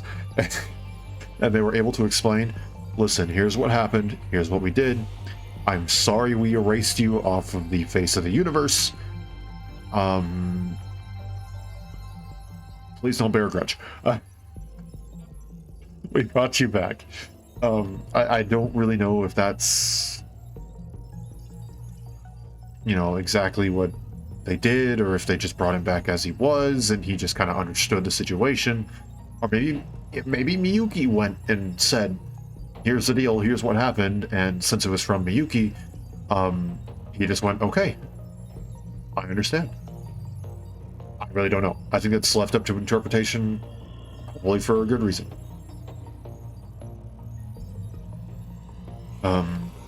So then we have researchers here. I'm pretty sure Renya Goto and Ryoko Shinonome, it was hinted that they dated before. I'm assuming they seem fairly close, at least to at least Goto to Ryoko, because Ryoko was, of course, suffering from extreme amnesia and could not think straight, which is understandable when you're literally having parts of your brain unplugged. I cannot imagine how painful that could be. But at least they seem somewhat close in some way, shape, or form in the past, so I'm assuming they're back together again, and they're working together on researching ways to bring everybody who was, by Chihiro, shifted into Sector 0, and shifted back into Sector 4, and according to a few other people that we heard, all the other sectors are coming back online too, so they're trying to figure out a way to essentially not just recreate the human race through cloning and, based on the sounds of it, maybe what to call it, natural means? Is that a safe for work description? I don't really know if that's exactly how I would describe it, but I don't know. But I guess they want to go and like essentially use these pods to have everybody slowly, or who knows, maybe quickly. Maybe they built like 40,000 million pods and they're prepared to bring the 1.2 million people from each sector into the real world simultaneously, so they're all at the same age and stuff like that. I don't know. Maybe they are, maybe they aren't. I don't fully know what the plan is, but the plan is at the very least to start producing humans with the consciousnesses of these AI and just bring them into the new Earth, they're calling it, I guess. And they want to consult Chihiro because Chihiro lost the bet, Goto won, and now they're essentially getting a peer review on their research, which is cool. And Chihiro also seems interested in some of her secondary memory, or whether it be primary. I don't know whether or not the professor is primary or the young girl is primary. I don't know which one. But whichever one it is, it seems interesting in at least seeing Miura again, which is nice.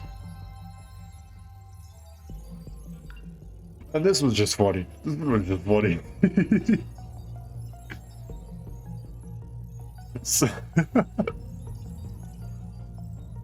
So we start with Miwa coming back again. She's been like erased from existence and then reformed twice, twice. Yeah, twice. And yet again, she has no idea of the events that just occurred. She has no recollection of the world basically ending. Again. But they all hug her, and it's very cute, very, very, very good, very, very happy. Denji calls a younger Usami flat, which you don't do. As funny as it is, you don't do that.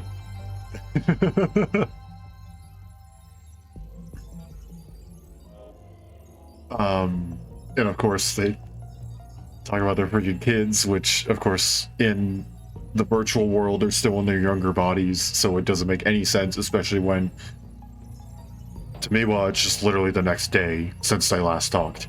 So it's suddenly, what do you mean I'm not coming home? What do you mean, kids? What? I don't know, it's funny.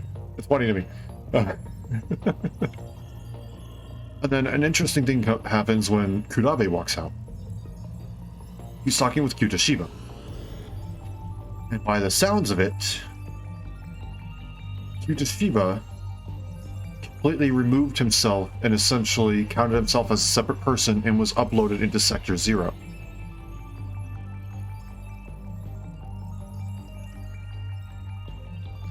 I think that's what I understood.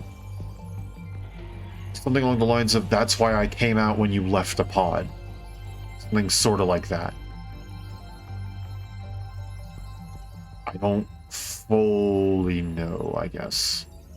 Maybe that's left up to interpretation, again, for a good reason or something. Maybe you're supposed to kind of figure out what happened, fill in the blanks sort of thing. Make your own narrative for the end. Maybe. I don't know. But it's kind of funny how he can, at least in the virtual world, go back and forth between Fluffy form and the Izumi form and the Kyutashiba form. Which is, I don't know, it's pretty cool. So that's interesting. There's Nenji and Wajima, which is just funny. That's just funny. It's Miura and Natsuno. Apparently, even though most of the other pairs have clearly gotten together, gotten along, and some of them even having kids and stuff like that in the within the 5 years since leaving the pods, it sounds like Miura and Natsuno are just now getting married, or just now engaged, and so now she's like, come meet my virtual parents.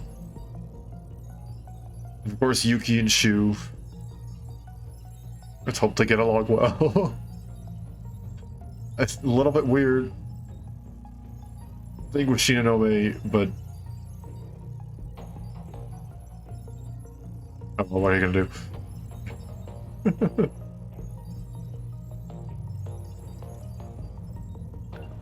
Then there's this, which was just freaking hilarious. I don't think I'm gonna explain any of the jokes here because I don't know how much I'm gonna be allowed to explain. Know that if you get it, I hope you found it funny, because I found it incredibly funny.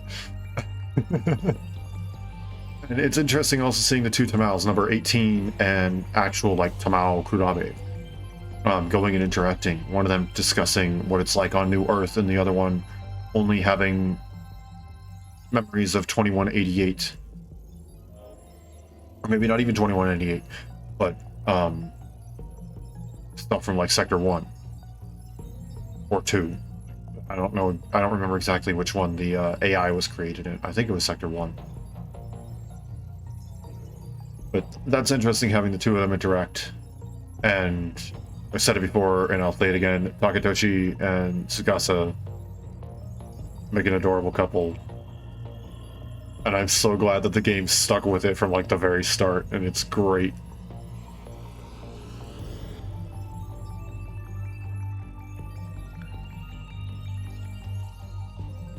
And then there's Izumi's AI and a recreated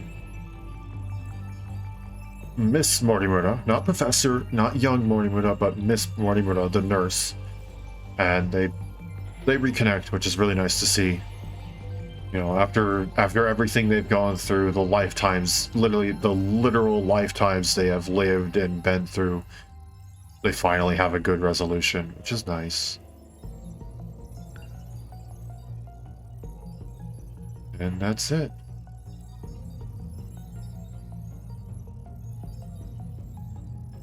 Fueled by humanity's boundless drive for survival, the probes repeat the cycle of self-replication, creating infinite possibilities across the vast expanse of space.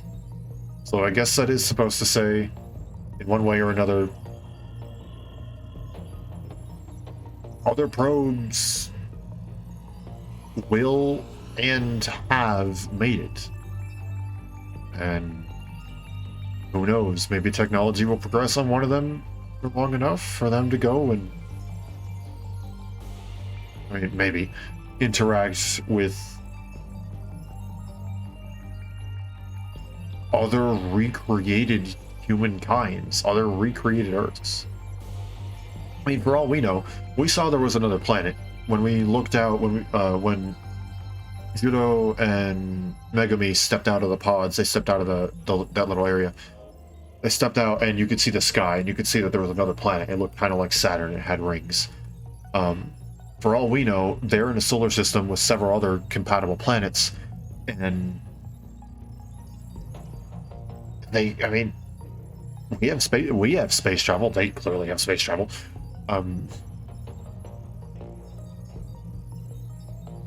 What's to say the two recreated Earths can interact? They'd start roughly about the same time, assuming they both, you know, completed the whole Deimos thing. Deimos. I feel like I've been mispronouncing it this entire time, and if I have, then I'm sorry for those of you who it's been bugging every single friggin' time. Yeah, that's a really, really nice ending. I really like that. That's a really good ending. I really like that. Now then,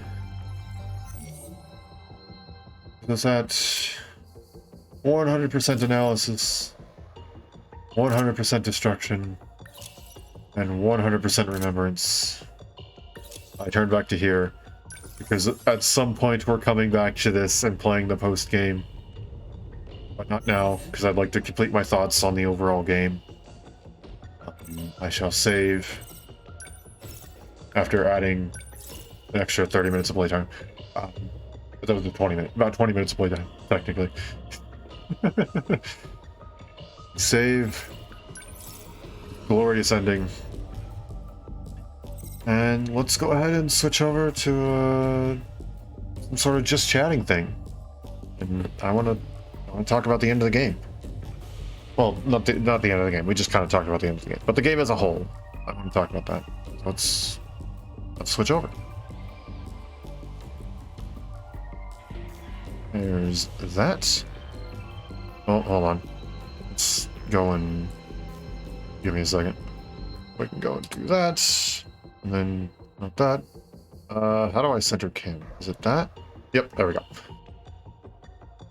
There I am.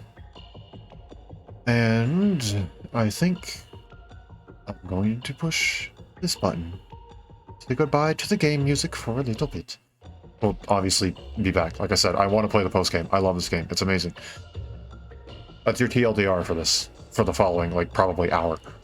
Is I love this game. It's amazing. Gonna go back and play the post game. Probably on stream. Bye-bye, music for now. We'll more than likely be back, assuming I don't get banned because of that final cutscene. Okay. Now let's turn on this, because I like this music for chatting.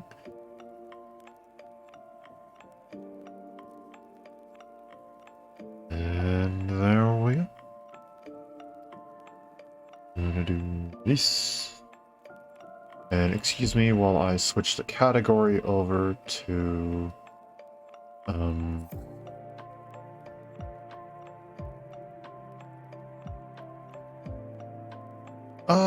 don't know. Would it be appropriate to switch over to just chatting?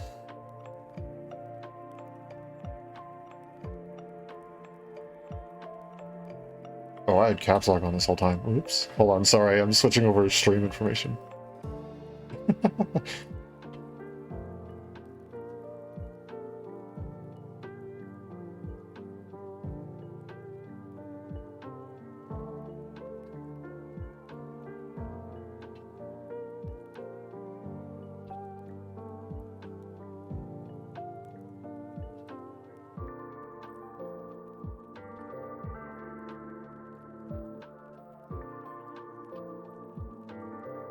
Title's probably way too freaking long, but at the very least it says what people should look out for.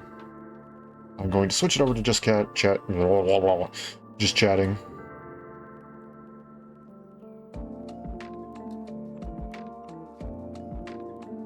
And there we go. And now we're just going to talk about the end of the game. And now it's in just chatting so people can not come here and go, where's the gameplay? Because I forgot to switch it over the last couple times I've done this.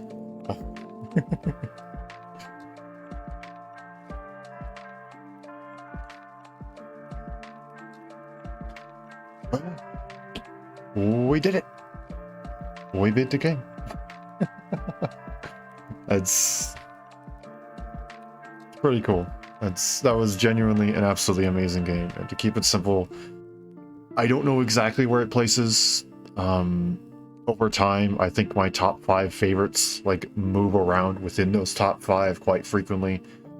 Just depending on like when I most recently played them and stuff like that, because I get reminded of stuff I liked and yada yada yada, and they get bumped, like it shifted and all that sort of stuff. But this is definitely within my top 5. There is no doubt it is up there. I love this game from beginning to end. Absolutely amazing. So let's see. What shall we start with? I guess let's start with the beginning of the game. Like, literally the very, very beginning of the game. First, opening it up for the first time. To start, that's an amazing title screen. I enjoyed... There was a reason why every single time I booted up the game or stream, I opened up on the title. When I switched over to the game screen, it was the title screen. It was way too good to pass up on. It's so cool to have that Generation 2 Sentinel looming in the background, looking over everything. To have all 13 of the pilots there, all looking at it with the exception of Judo, which I don't think I ever showed, with the exception of course, the very first time I opened up the game right on stream. But you can go back and probably watch that. If not, then I'm terribly sorry. Buy the game for yourself. Seriously though, it's really, really good. I don't think you will regret getting it for yourself if you want to go and experience this kind of game. It's absolutely amazing. But like the whole camera panning over to all 13 of the pilots with the, giant Generation 2 Sentinel looming in the background. And Judo, he turns around to face you, and that's the way the title screen is. And it's so cool that it's like... I have the soundtrack here. I'm not going to play it, because I don't think I'm allowed to outside of the context of the game. Where is it? Should be in this folder. Yes, it is.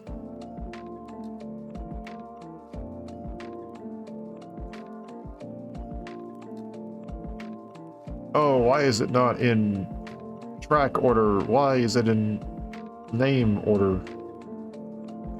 Okay. Brat Overflow. That's what it is. Bratty Overflow.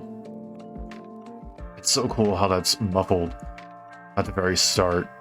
And then after you push that initial button to bring up the new game or the load game selection, that it suddenly becomes clear. It's a little thing like that just makes that's so cool. it's so good. I love it. It's just amazing, and pulling other things into it, I absolutely love this game's art style, for one. I think it was really cool to have some of the more digital, like grainy side of it. You know, whenever we saw like the logs and stuff like that, it was really cool to see. Well, it's a hologram, but it still looks almost familiar. Maybe not to all people, but to some people, at least to me, it looked almost familiar. Like it looked like an older screen that we might see, which was, I don't know why, but it made it feel like it was in place. It didn't feel like it was out of place for the type of environment they were wanting to create. It didn't feel like it was just forced futuristic. Oh, I'm slowing down. I'll give it a second. Bitrate. Bitrate, please. Uh-oh. Oh. Okay, bitrate. We good? We good, bitrate?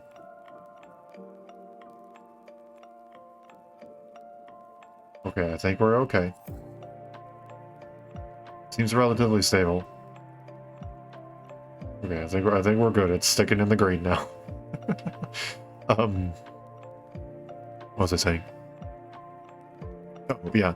Like, none of the, like, tech stuff felt like it was forced or out of place with the art style. It all felt like it still just blended in perfectly.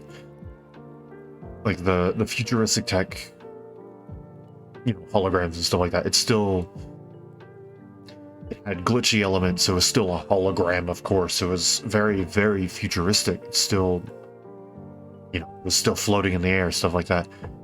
But it, you know, you could still see the lines like it was an older screen.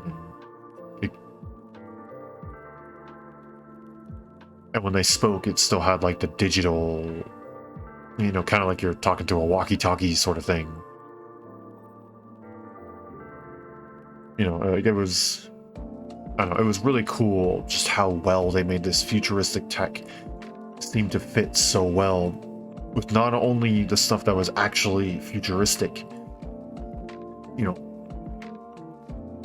intergalactical space travel futuristic, but also stuff like literally World War II era. I found it really cool how they were able to blend all of that together.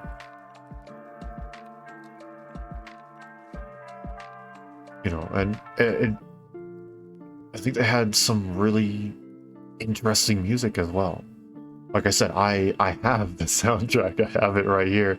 It's an amazing soundtrack, and I apologize, I can't remember the name off the top of my head.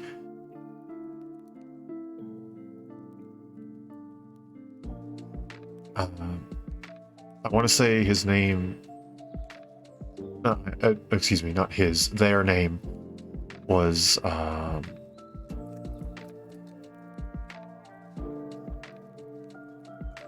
Shoot, never mind. I can't remember. I am so sorry. If you are out there and you're watching, I appreciate it. But someone in the chat hopped in and said, I think it was during one of the boss battles, they said, "Oh, this is my favorite theme in the game. It's called Deoxyribo's." And all the battle soundtracks are named after amino acids. I was like, that's so freaking cool. Like that's so cool. That's so cool. And now I look through it and there's, you know, all these different soundtracks, and I still think in the end Deoxyribos is one of my favorite. I'm gonna have to re-listen to that final battle because that was really freaking cool. It cycled through a lot of the previous battle themes and a couple other like big themes like Rat Overload, in like a remix style, and that was really, really cool. I think that one and Deoxyribos are some of my favorites. It's really cool to listen to them and be able to actually think of like each individual battle that I played and stuff like that and know which ones it popped up in, because it fits so well. I love the character art as well. I love the background art. The background art was always beautiful. All the environments were absolutely amazing. You know, I don't really know how to put this, but like even when, you know, it was the end of the world and all the cities and stuff like that were all destroyed, it was still an amazing piece to look at. I wouldn't exactly call it beautiful because it's terrifying to see burning cities and stuff like that. I don't know if I would call that beautiful. That's absolutely terrifying. But the art itself was still incredibly well done and absolutely amazing and really cool to look at. And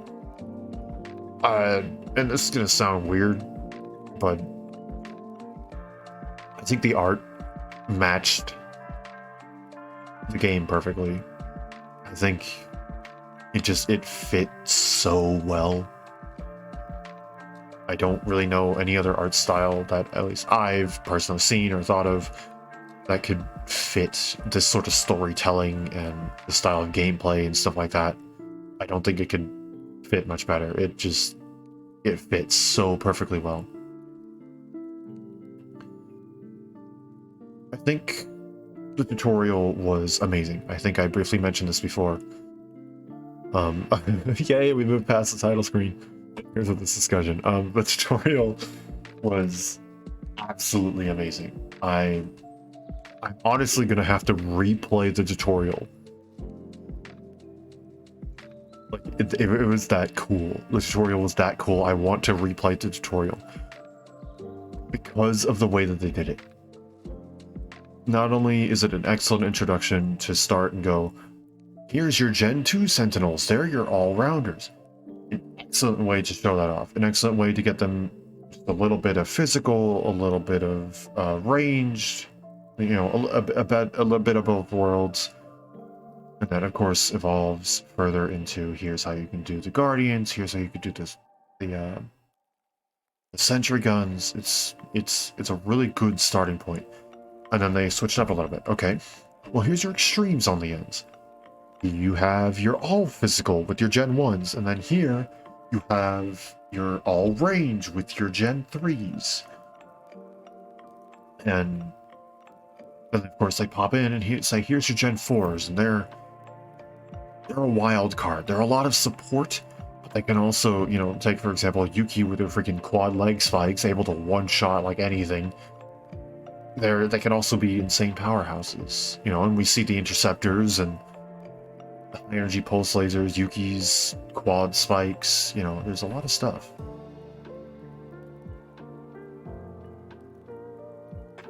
Excuse me, taking a drink. There's a lot of stuff that the game, I think, could have very easily just thrown all at you at once and said, everything go have fun. But they didn't. They spread it out incredibly well. And you could take it at your own pace as well. Throughout the battles, you know, I was frequently given the option, two different options. Evolve the meta system to go and unlock more powerful armaments, or upgrade the ones I already had. To the end, you needed a combination of both. And I think it's very cool how the game allows you to choose which side you prefer to start with, and then eventually, as you reach that limit, they merge into one. You know, your meta system can only go up to level 10. So you can only have so many and you only have so many armaments to unlock. So if you decide to go, I'm going to unlock all the armaments very rapidly, great. And then for the rest of the game, you already know which ones you like the most and can therefore spend the most time upgrading. But you could also do the route that I took, which is I unlocked armaments very, very slowly. And I decided to go and upgrade a ton of stuff as much as I really could before unlocking my next armament. You know, I think both are valid, and I think the game does a very good job of presenting both options and making them merge at the end. And That's really cool. Not a lot of games have a combat system that just feels so, I guess, intuitive like that. There was very little about combat, which I'll get into later, that I didn't understand, that I didn't, come and sit down and feel 100% truly comfortable with. Of course, still going back to the tutorial, it played in so well with the story as well. How they made it so at the very end of everything, when it says to the final battle, in each of their, in each individual protagonist's recollection, reminiscence, story mode, whatever you want to call it. I think it's recollection. I don't remember off the top of my head. It began with an R. I already closed the game. I'm sorry. In the end of the story modes, it all said to the final battle. And when they started up the tutorial, if I'm remembering correctly, they were still in those groups. Kurabe... Excuse me. I apologize. Kurabe and Fuyusaka summoned their Sentinel roughly around the same time in the same area. And their tutorial was the two of them together. Ogata, Usami, they started up in the same area and their tutorials were together. Natsuno and Miura were together with Takatoshi. It all merged so well together. And it's really, really cool how everything, literally everything, tied together. It was absolutely amazing. Where do I progress into next, huh? That's the start of the game. Excellent first impressions, and it just continued to get even better from there. Where do I progress into next, huh? Story, battle. I mean, I'm gonna talk about both. Which one just do I want to talk about next? I guess we'll talk about story. Let's start with something simple, like the mystery files in the event archive. Such a simple little thing, but such a good feature. Like, there's so many story games that I love and thoroughly enjoy, but they don't have like a recall feature. Sure, there's some games where you can look through a completed quest log or something like that, and it'll show your main story quest, so you can kind of get an idea. But it's not quite as intuitive as literally just something that says, here's the events of the game. Have fun. Take a look. And then alongside it, mystery files saying, here's a list of terms, characters, concepts, yada yada yada, a bunch of different stuff. Ranging from, here's the character you were first playing as, to here's what was written in Okino's letter. Here is the flavor of ice cream. Was it ice cream? No. Here's the flavor of pastry, the pear pastries, the pear tarts. That's what it was. The pear tarts. Here's the pear tarts you're selling like. So much detail about the world. And it's not shoved down your throat. You don't have to take a look at it if you don't want to. But I like knowing a lot. I like experiencing everything. And so that's really, really cool. And the fact that I was able to go back and look at events and go, wait, this is referencing, and then I just quickly scroll through it and go, it's referencing that event, right there, that event. Amazing. Such a simple little feature. So good. I wish more games had features like that. I can think of a few that do, and I can think of a few that don't. And I've always been thankful for that feature to go and look back on past story events, or just little extra tidbits about the world, like, did we need to know the make and model of Shu's motorcycle? No. Was it cool to look at it though? Yeah. You know, like it's just, I don't know, it's a different aspect of world building that I just find to be really, really cool. And I think it was also really cool to have all the characters start completely separate from one, barely referencing one another at all. Yusaka was in the same classroom as Judo, but at that start, that was about the only interaction. Tomi Kisaragi was in the same sort of friend group as Fuyusaka, but Iori, that's really all we knew. Natsuno went to the same school, that's about all. Takatoshi and Miura were, you know, they were military buddies, but that's about all we knew to start. And eventually, as, you know, time goes on and their paths separate and then intertwine and then separate again and intertwine, and everything all comes together in the end. And it's so cool. And I think I joked about the locking system a little bit when I was there, like, oh no, we're completely blocked out of the story, or oh no, we're completely blocked out of the battle, or this story or that. And you know, there was one or two times where I was like, are you kidding me? I completely missed that event. Like, for example, I missed the daily, like, one singular daily life path in Judo Kunabe's first chapter. I took the right turn instead of the wrong turn. It literally would have done nothing. But, like, it, you know, at first I was like, oh, well, that's a little weird. But, you know, in the end, I was okay with it because after we finished filling in that chart, that section of the chart, it filled in, it said daily life, and I was like, oh, okay. That's fine. So I knew that anything I was missing wasn't significant in the end.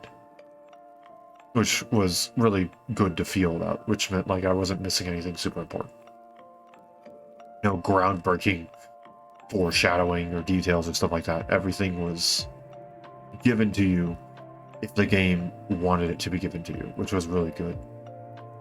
And like I said, all the stories flowed really smoothly, and how they interconnected and still separate at the same time was really, really cool. I really liked how a lot of the characters said, complete XYZ characters, XYZ event, in order to progress this character's story.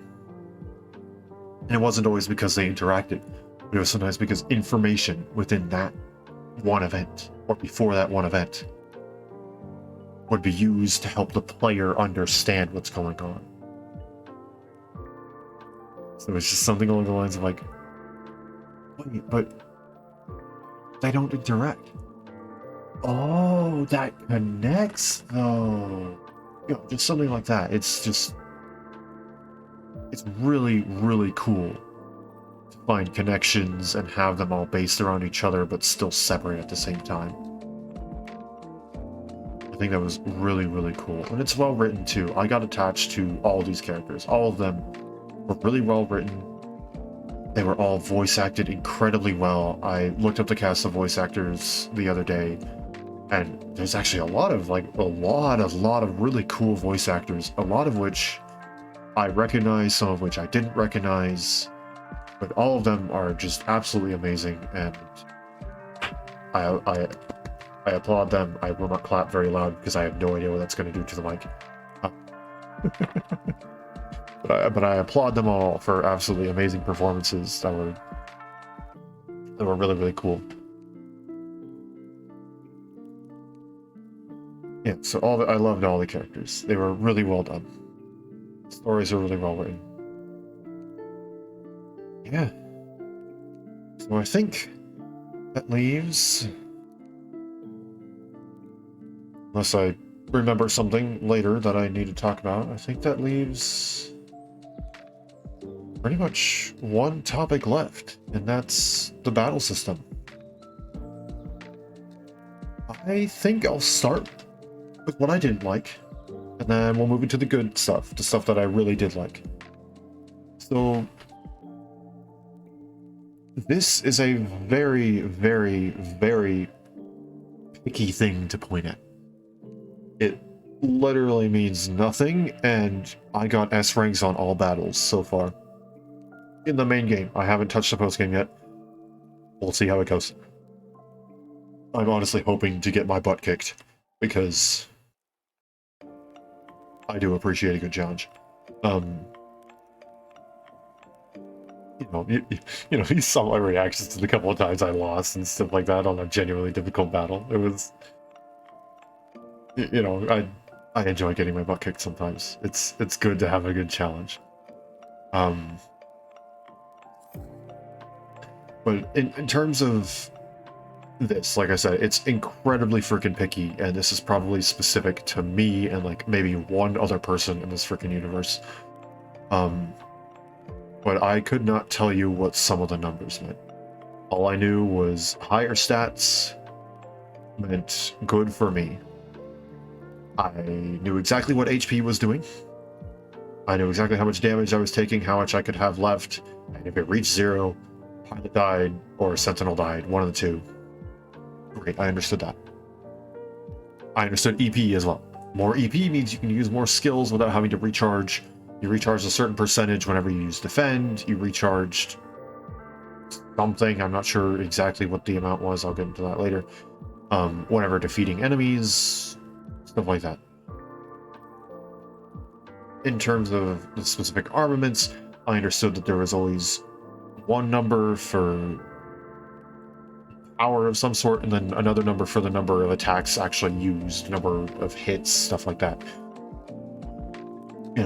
There's some stuff that I could understand enough, and that's, in the end, technically all I really needed. Clearly is all I needed. But I would have liked to know more. How exactly was damage calculated? I took a hit from a missile from a basic twin tail. How's that calculated? What's my defense versus my durability? And is my durability my HP, or was that my defense? I could never actually tell, because I didn't use any of the limiter stuff, because I was too scared that I would go and use something like a limiter removal, and suddenly my Sentinel would be at 1/3 health, and oops, there goes your S rank, because that counts as too much damage or something. I don't know. I didn't use them. I didn't find any use for them in my personal strategy. I'm sure they are probably triple S tier skills that I'm just sleeping on or whatever, but I didn't use them in my strategy. That's fine. That's totally fine. If you use them, great, more power to you. I simply didn't use them. That's it. And again, I think that's great about this game. I'll get into that later. But like if I went and I attacked, for example, that same twin tail, how is my damage calculated? How is the power of the armament compared to my attack power and stuff like that? How does that affect stuff? How is that calculated? What is their defense? What exactly does armor do? I mean, we knew there was stuff like ceramic armor and stuff like that, which made it so that if any damage value would be calculated at less than 500 or 300 or whatever, I don't remember the exact number. I think it was 500 for my own Sentinels, 300 for enemy Sentinels. It would just be completely negated. Great, I understood that. But in the end, in the very end of the game, the armor piercing stuff was either completely and utterly useless or good against everything, not just armored. So I really want to know what exactly armor did and why it was essential to have armor piercing. Because I know it reduced damage, I know that much, but I don't know if it was by a percent, by a flat amount, I really don't know. I don't know if it just greatly increase defense by a certain amount. For all I know, I genuinely don't know because I don't know how damage was calculated. I understood there was a move speed. For the most part, higher numbers meant you move faster. Great. I mean, like, I guess I don't know. I guess that one I don't think is that big of a deal because you weren't going to take out a ruler and go, well, if I'm moving exactly XYZ units because 1 centimeter is 550 units or whatever. I don't know. Like, you know, no one was gonna. I don't. Wait. I mean, I'm the one talking about using it, so there's probably someone out there who does it.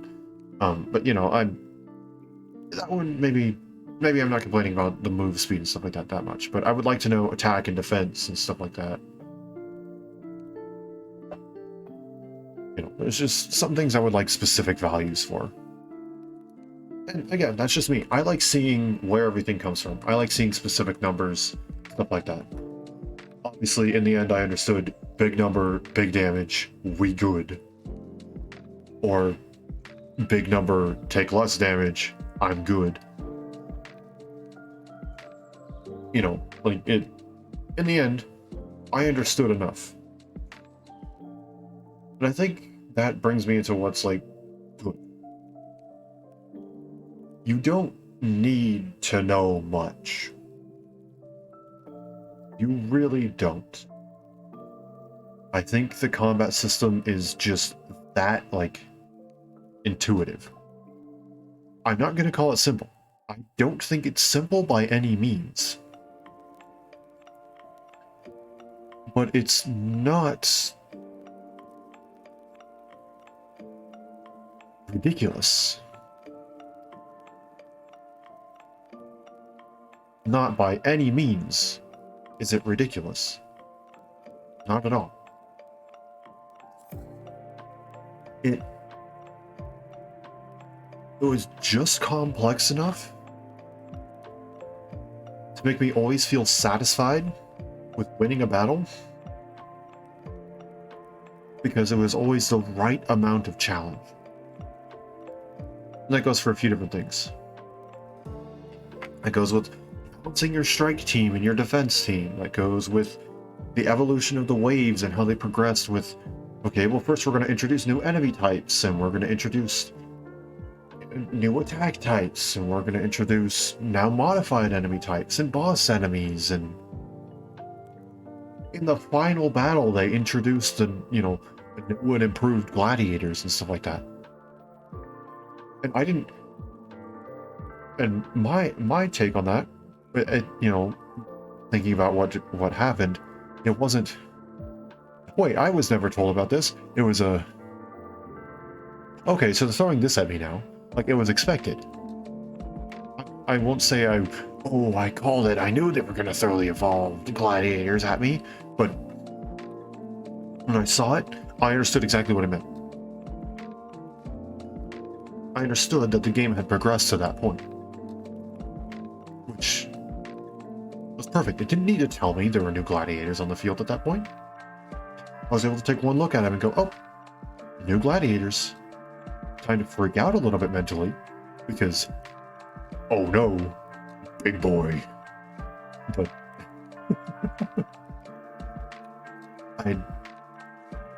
I understood still what it meant. A new armament shows up and it goes,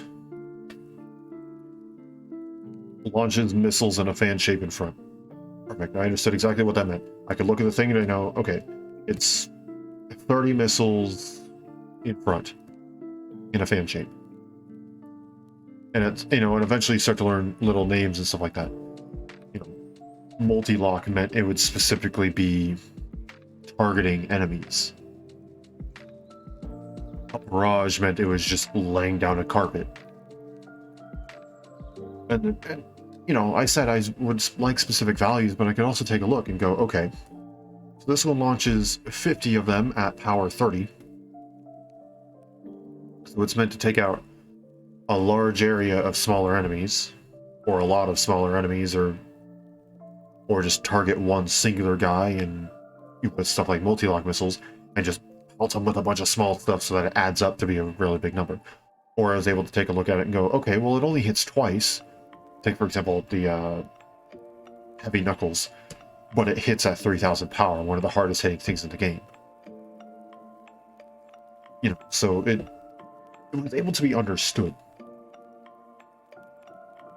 You know, and it was fairly good. It was kind of unfortunate. I think that you had to pop it into your Sentinel in order to see EP, and if it didn't specifically state like stuff like anti-ground. Like, of course, anti-ground is going to be just the ground, but you know, there's some stuff like, I don't know. There was a couple attacks where, you know, take for example the I think it's like the plasma launcher. That one I had to go and throw it in order to see its EP cost, and that it was only going to be attacking on the ground. You know, in the end, is it that big of a deal? No. No, it's not. Not at all. In no way, shape, or form did it pull away from my enjoyment of the game. I'm just being very, very, very, very picky. Because that's what I do.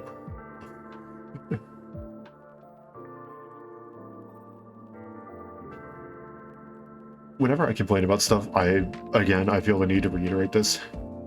I never mean it as an insult to the devs. I never mean to insult the devs. I'm just talking about my experience, my opinions. I am in no way, shape, or form a professional. I should probably say that as I'm tearing apart this battle system. As someone who's never built a video game before. Oh.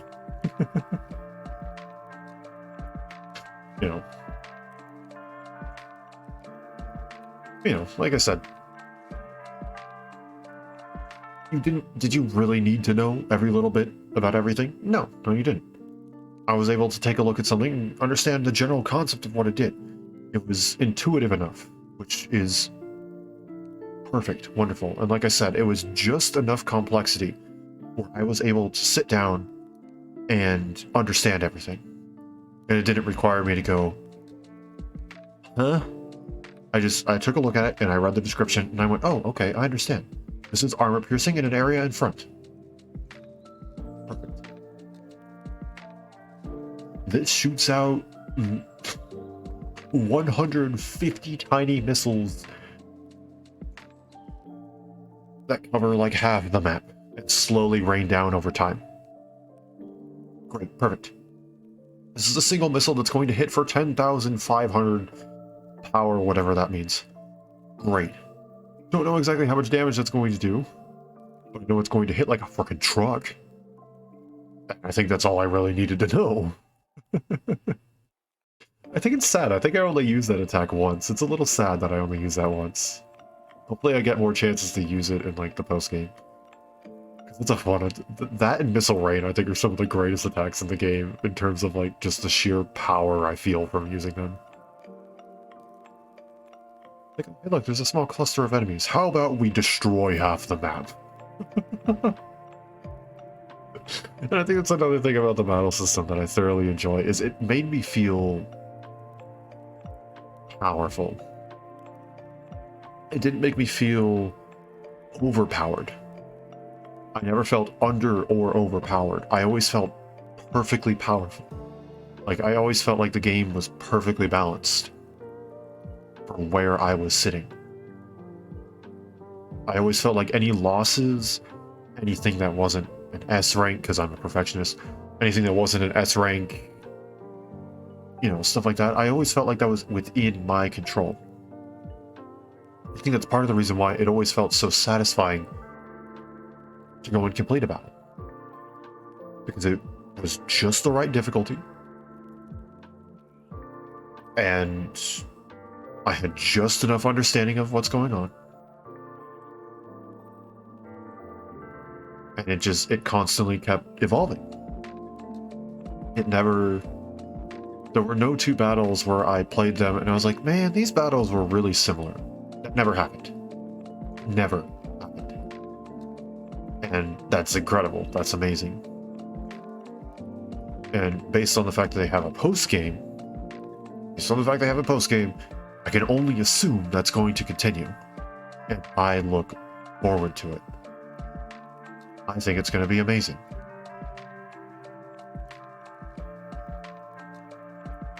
Yeah, I absolutely loved every second of this game. There's very little I can bash on it. Very, very, very little. And even then, that's getting very picky for like even my standards. This game was absolutely incredible. It had amazing music, amazing art style, amazing gameplay, the right sense of humor. You know, it was good. It was really, really freaking good. There was not, I can't exactly come up with the right word to describe it, but it was just, I loved it. It was absolutely amazing. Definitely in one of my top 5, maybe even my top 3. It's just that good of a game. If there's anybody here who had thought about picking this up, even remotely, please do. Please do, and tell me about it. Honestly, tell me about your experience with it. Please. I love this game. I think it's so friggin' cool. And this is just my first playthrough. This is my first blind playthrough. Do you have to play it on intense difficulty? Do you have to play it on the hardest freaking difficulty like I did? Do you have to never use the recovery button? Do you have to go and play it on intense difficulty? No. No, you don't. It's there for a reason. It's there for tryhards. It's there for perfectionists like me. But honestly, this game is amazing. I can highly suggest. This is not sponsored at all. I don't know if I have to say that or not. This is not sponsored. I mean, if they wanted to, I'd be more than happy to. But this is not sponsored.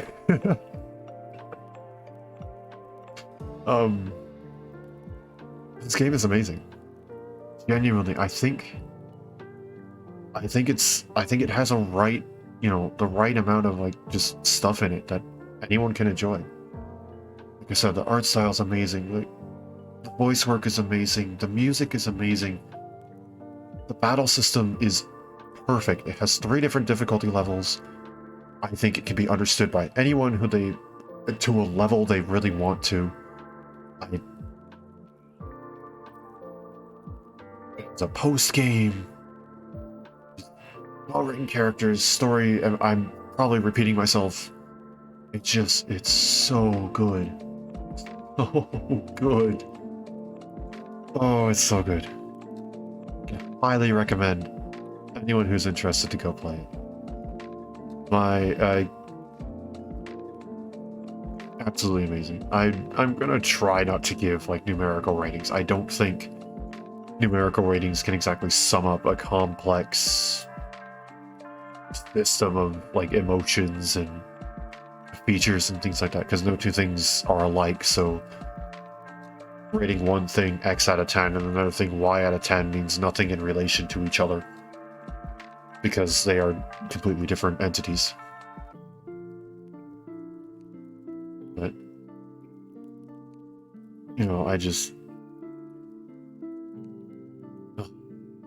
love this thing.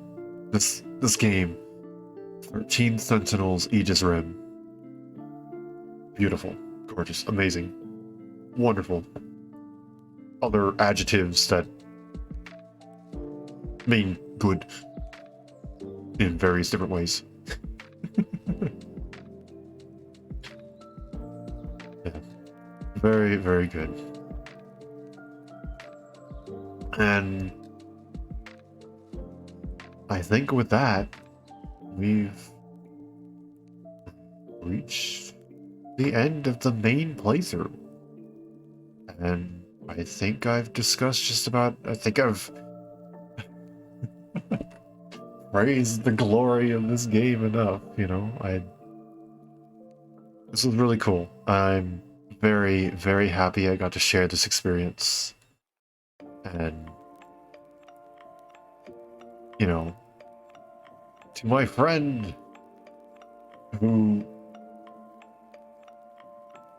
I don't know, probably won't be seeing this.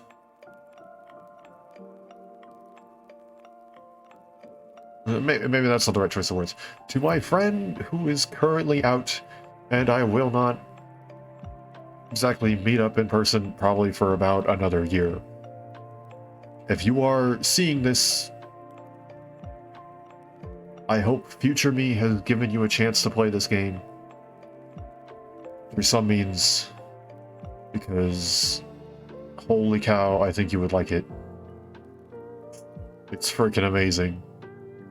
And hello from the past, I guess if I'm writing a message to you. Yeah, I guess that's gonna be it for now. For anyone who was skipping through or somehow just joining now, I highly doubt it. TLDR of this is good game, really good game, favorite game, top favorite game. Go play, have fun, really good. Yes. But yeah, I think that's gonna be it for now. And I guess we aren't done with this yet, which makes me incredibly happy because, as I just said, I praise the glory of this game. Amazing. We got a post game that looked like a lot longer than 10 waves. It looked like it literally went off the screen, which I'm happy about. I'm cool with that. I'm excited for that. That seems pretty good to me. So yeah, I guess next time we boot it up, it's time for the post game. But I think for now, it's going to be time for me to end it here. I hope you all, if let's not get ahead of myself here. If you enjoyed what you saw today, feel free to leave a follow. It's a nice and easy way to say, I like what you're doing. Keep up the good work. It's also a good way to get notifications. I send out notifications to both Twitch and the channel's Twitter, so you can feel free to check that. Leave a follow there if you want to get notifications for the instant I go live, so you don't have to miss a thing. It also helps you keep up with my crazy schedule, which means streams, unfortunately, are not the most consistent. If you're interested in seeing maybe the past playthrough of this game, some of the other playthroughs I've done of other games, feel free to check out my YouTube channel. It's where I upload all my VODs. If you're watching live on Twitch right now, this will be uploaded tomorrow at about the time the stream ends, because that's what we have to do. But if you're watching this on YouTube, then feel free to check out the entirety of this playthrough. It's an absolutely amazing game. I think hopefully I'm entertaining to watch. I hope I was entertaining to watch.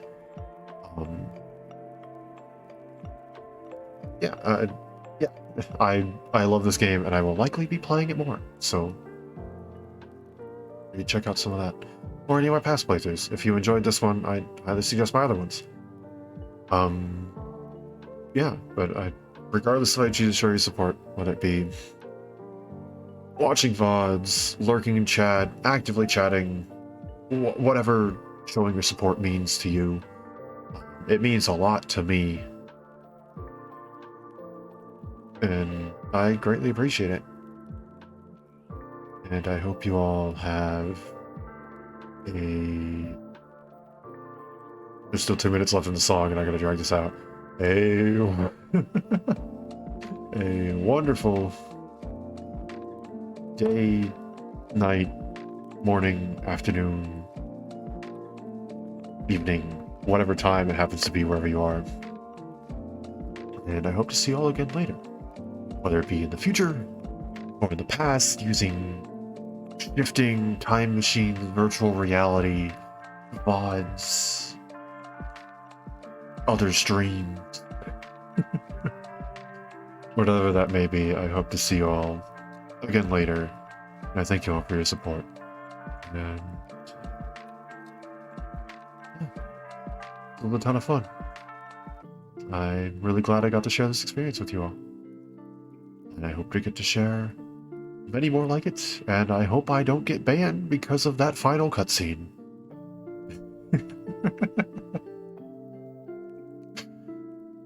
You don't hear from me ever again? That's probably why.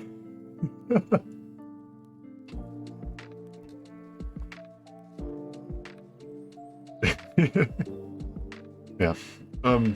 Yeah. Thank you all for coming out. I really appreciate it. I'm dragging this on because I like to end stream with the end of the song. And there are now 25 seconds left approximately. So I should now say bye-bye. I hope to see you all later. And thank you for your support again. Great game. Had fun. Yeah. Thank you. I dragged this on for long enough. Bye.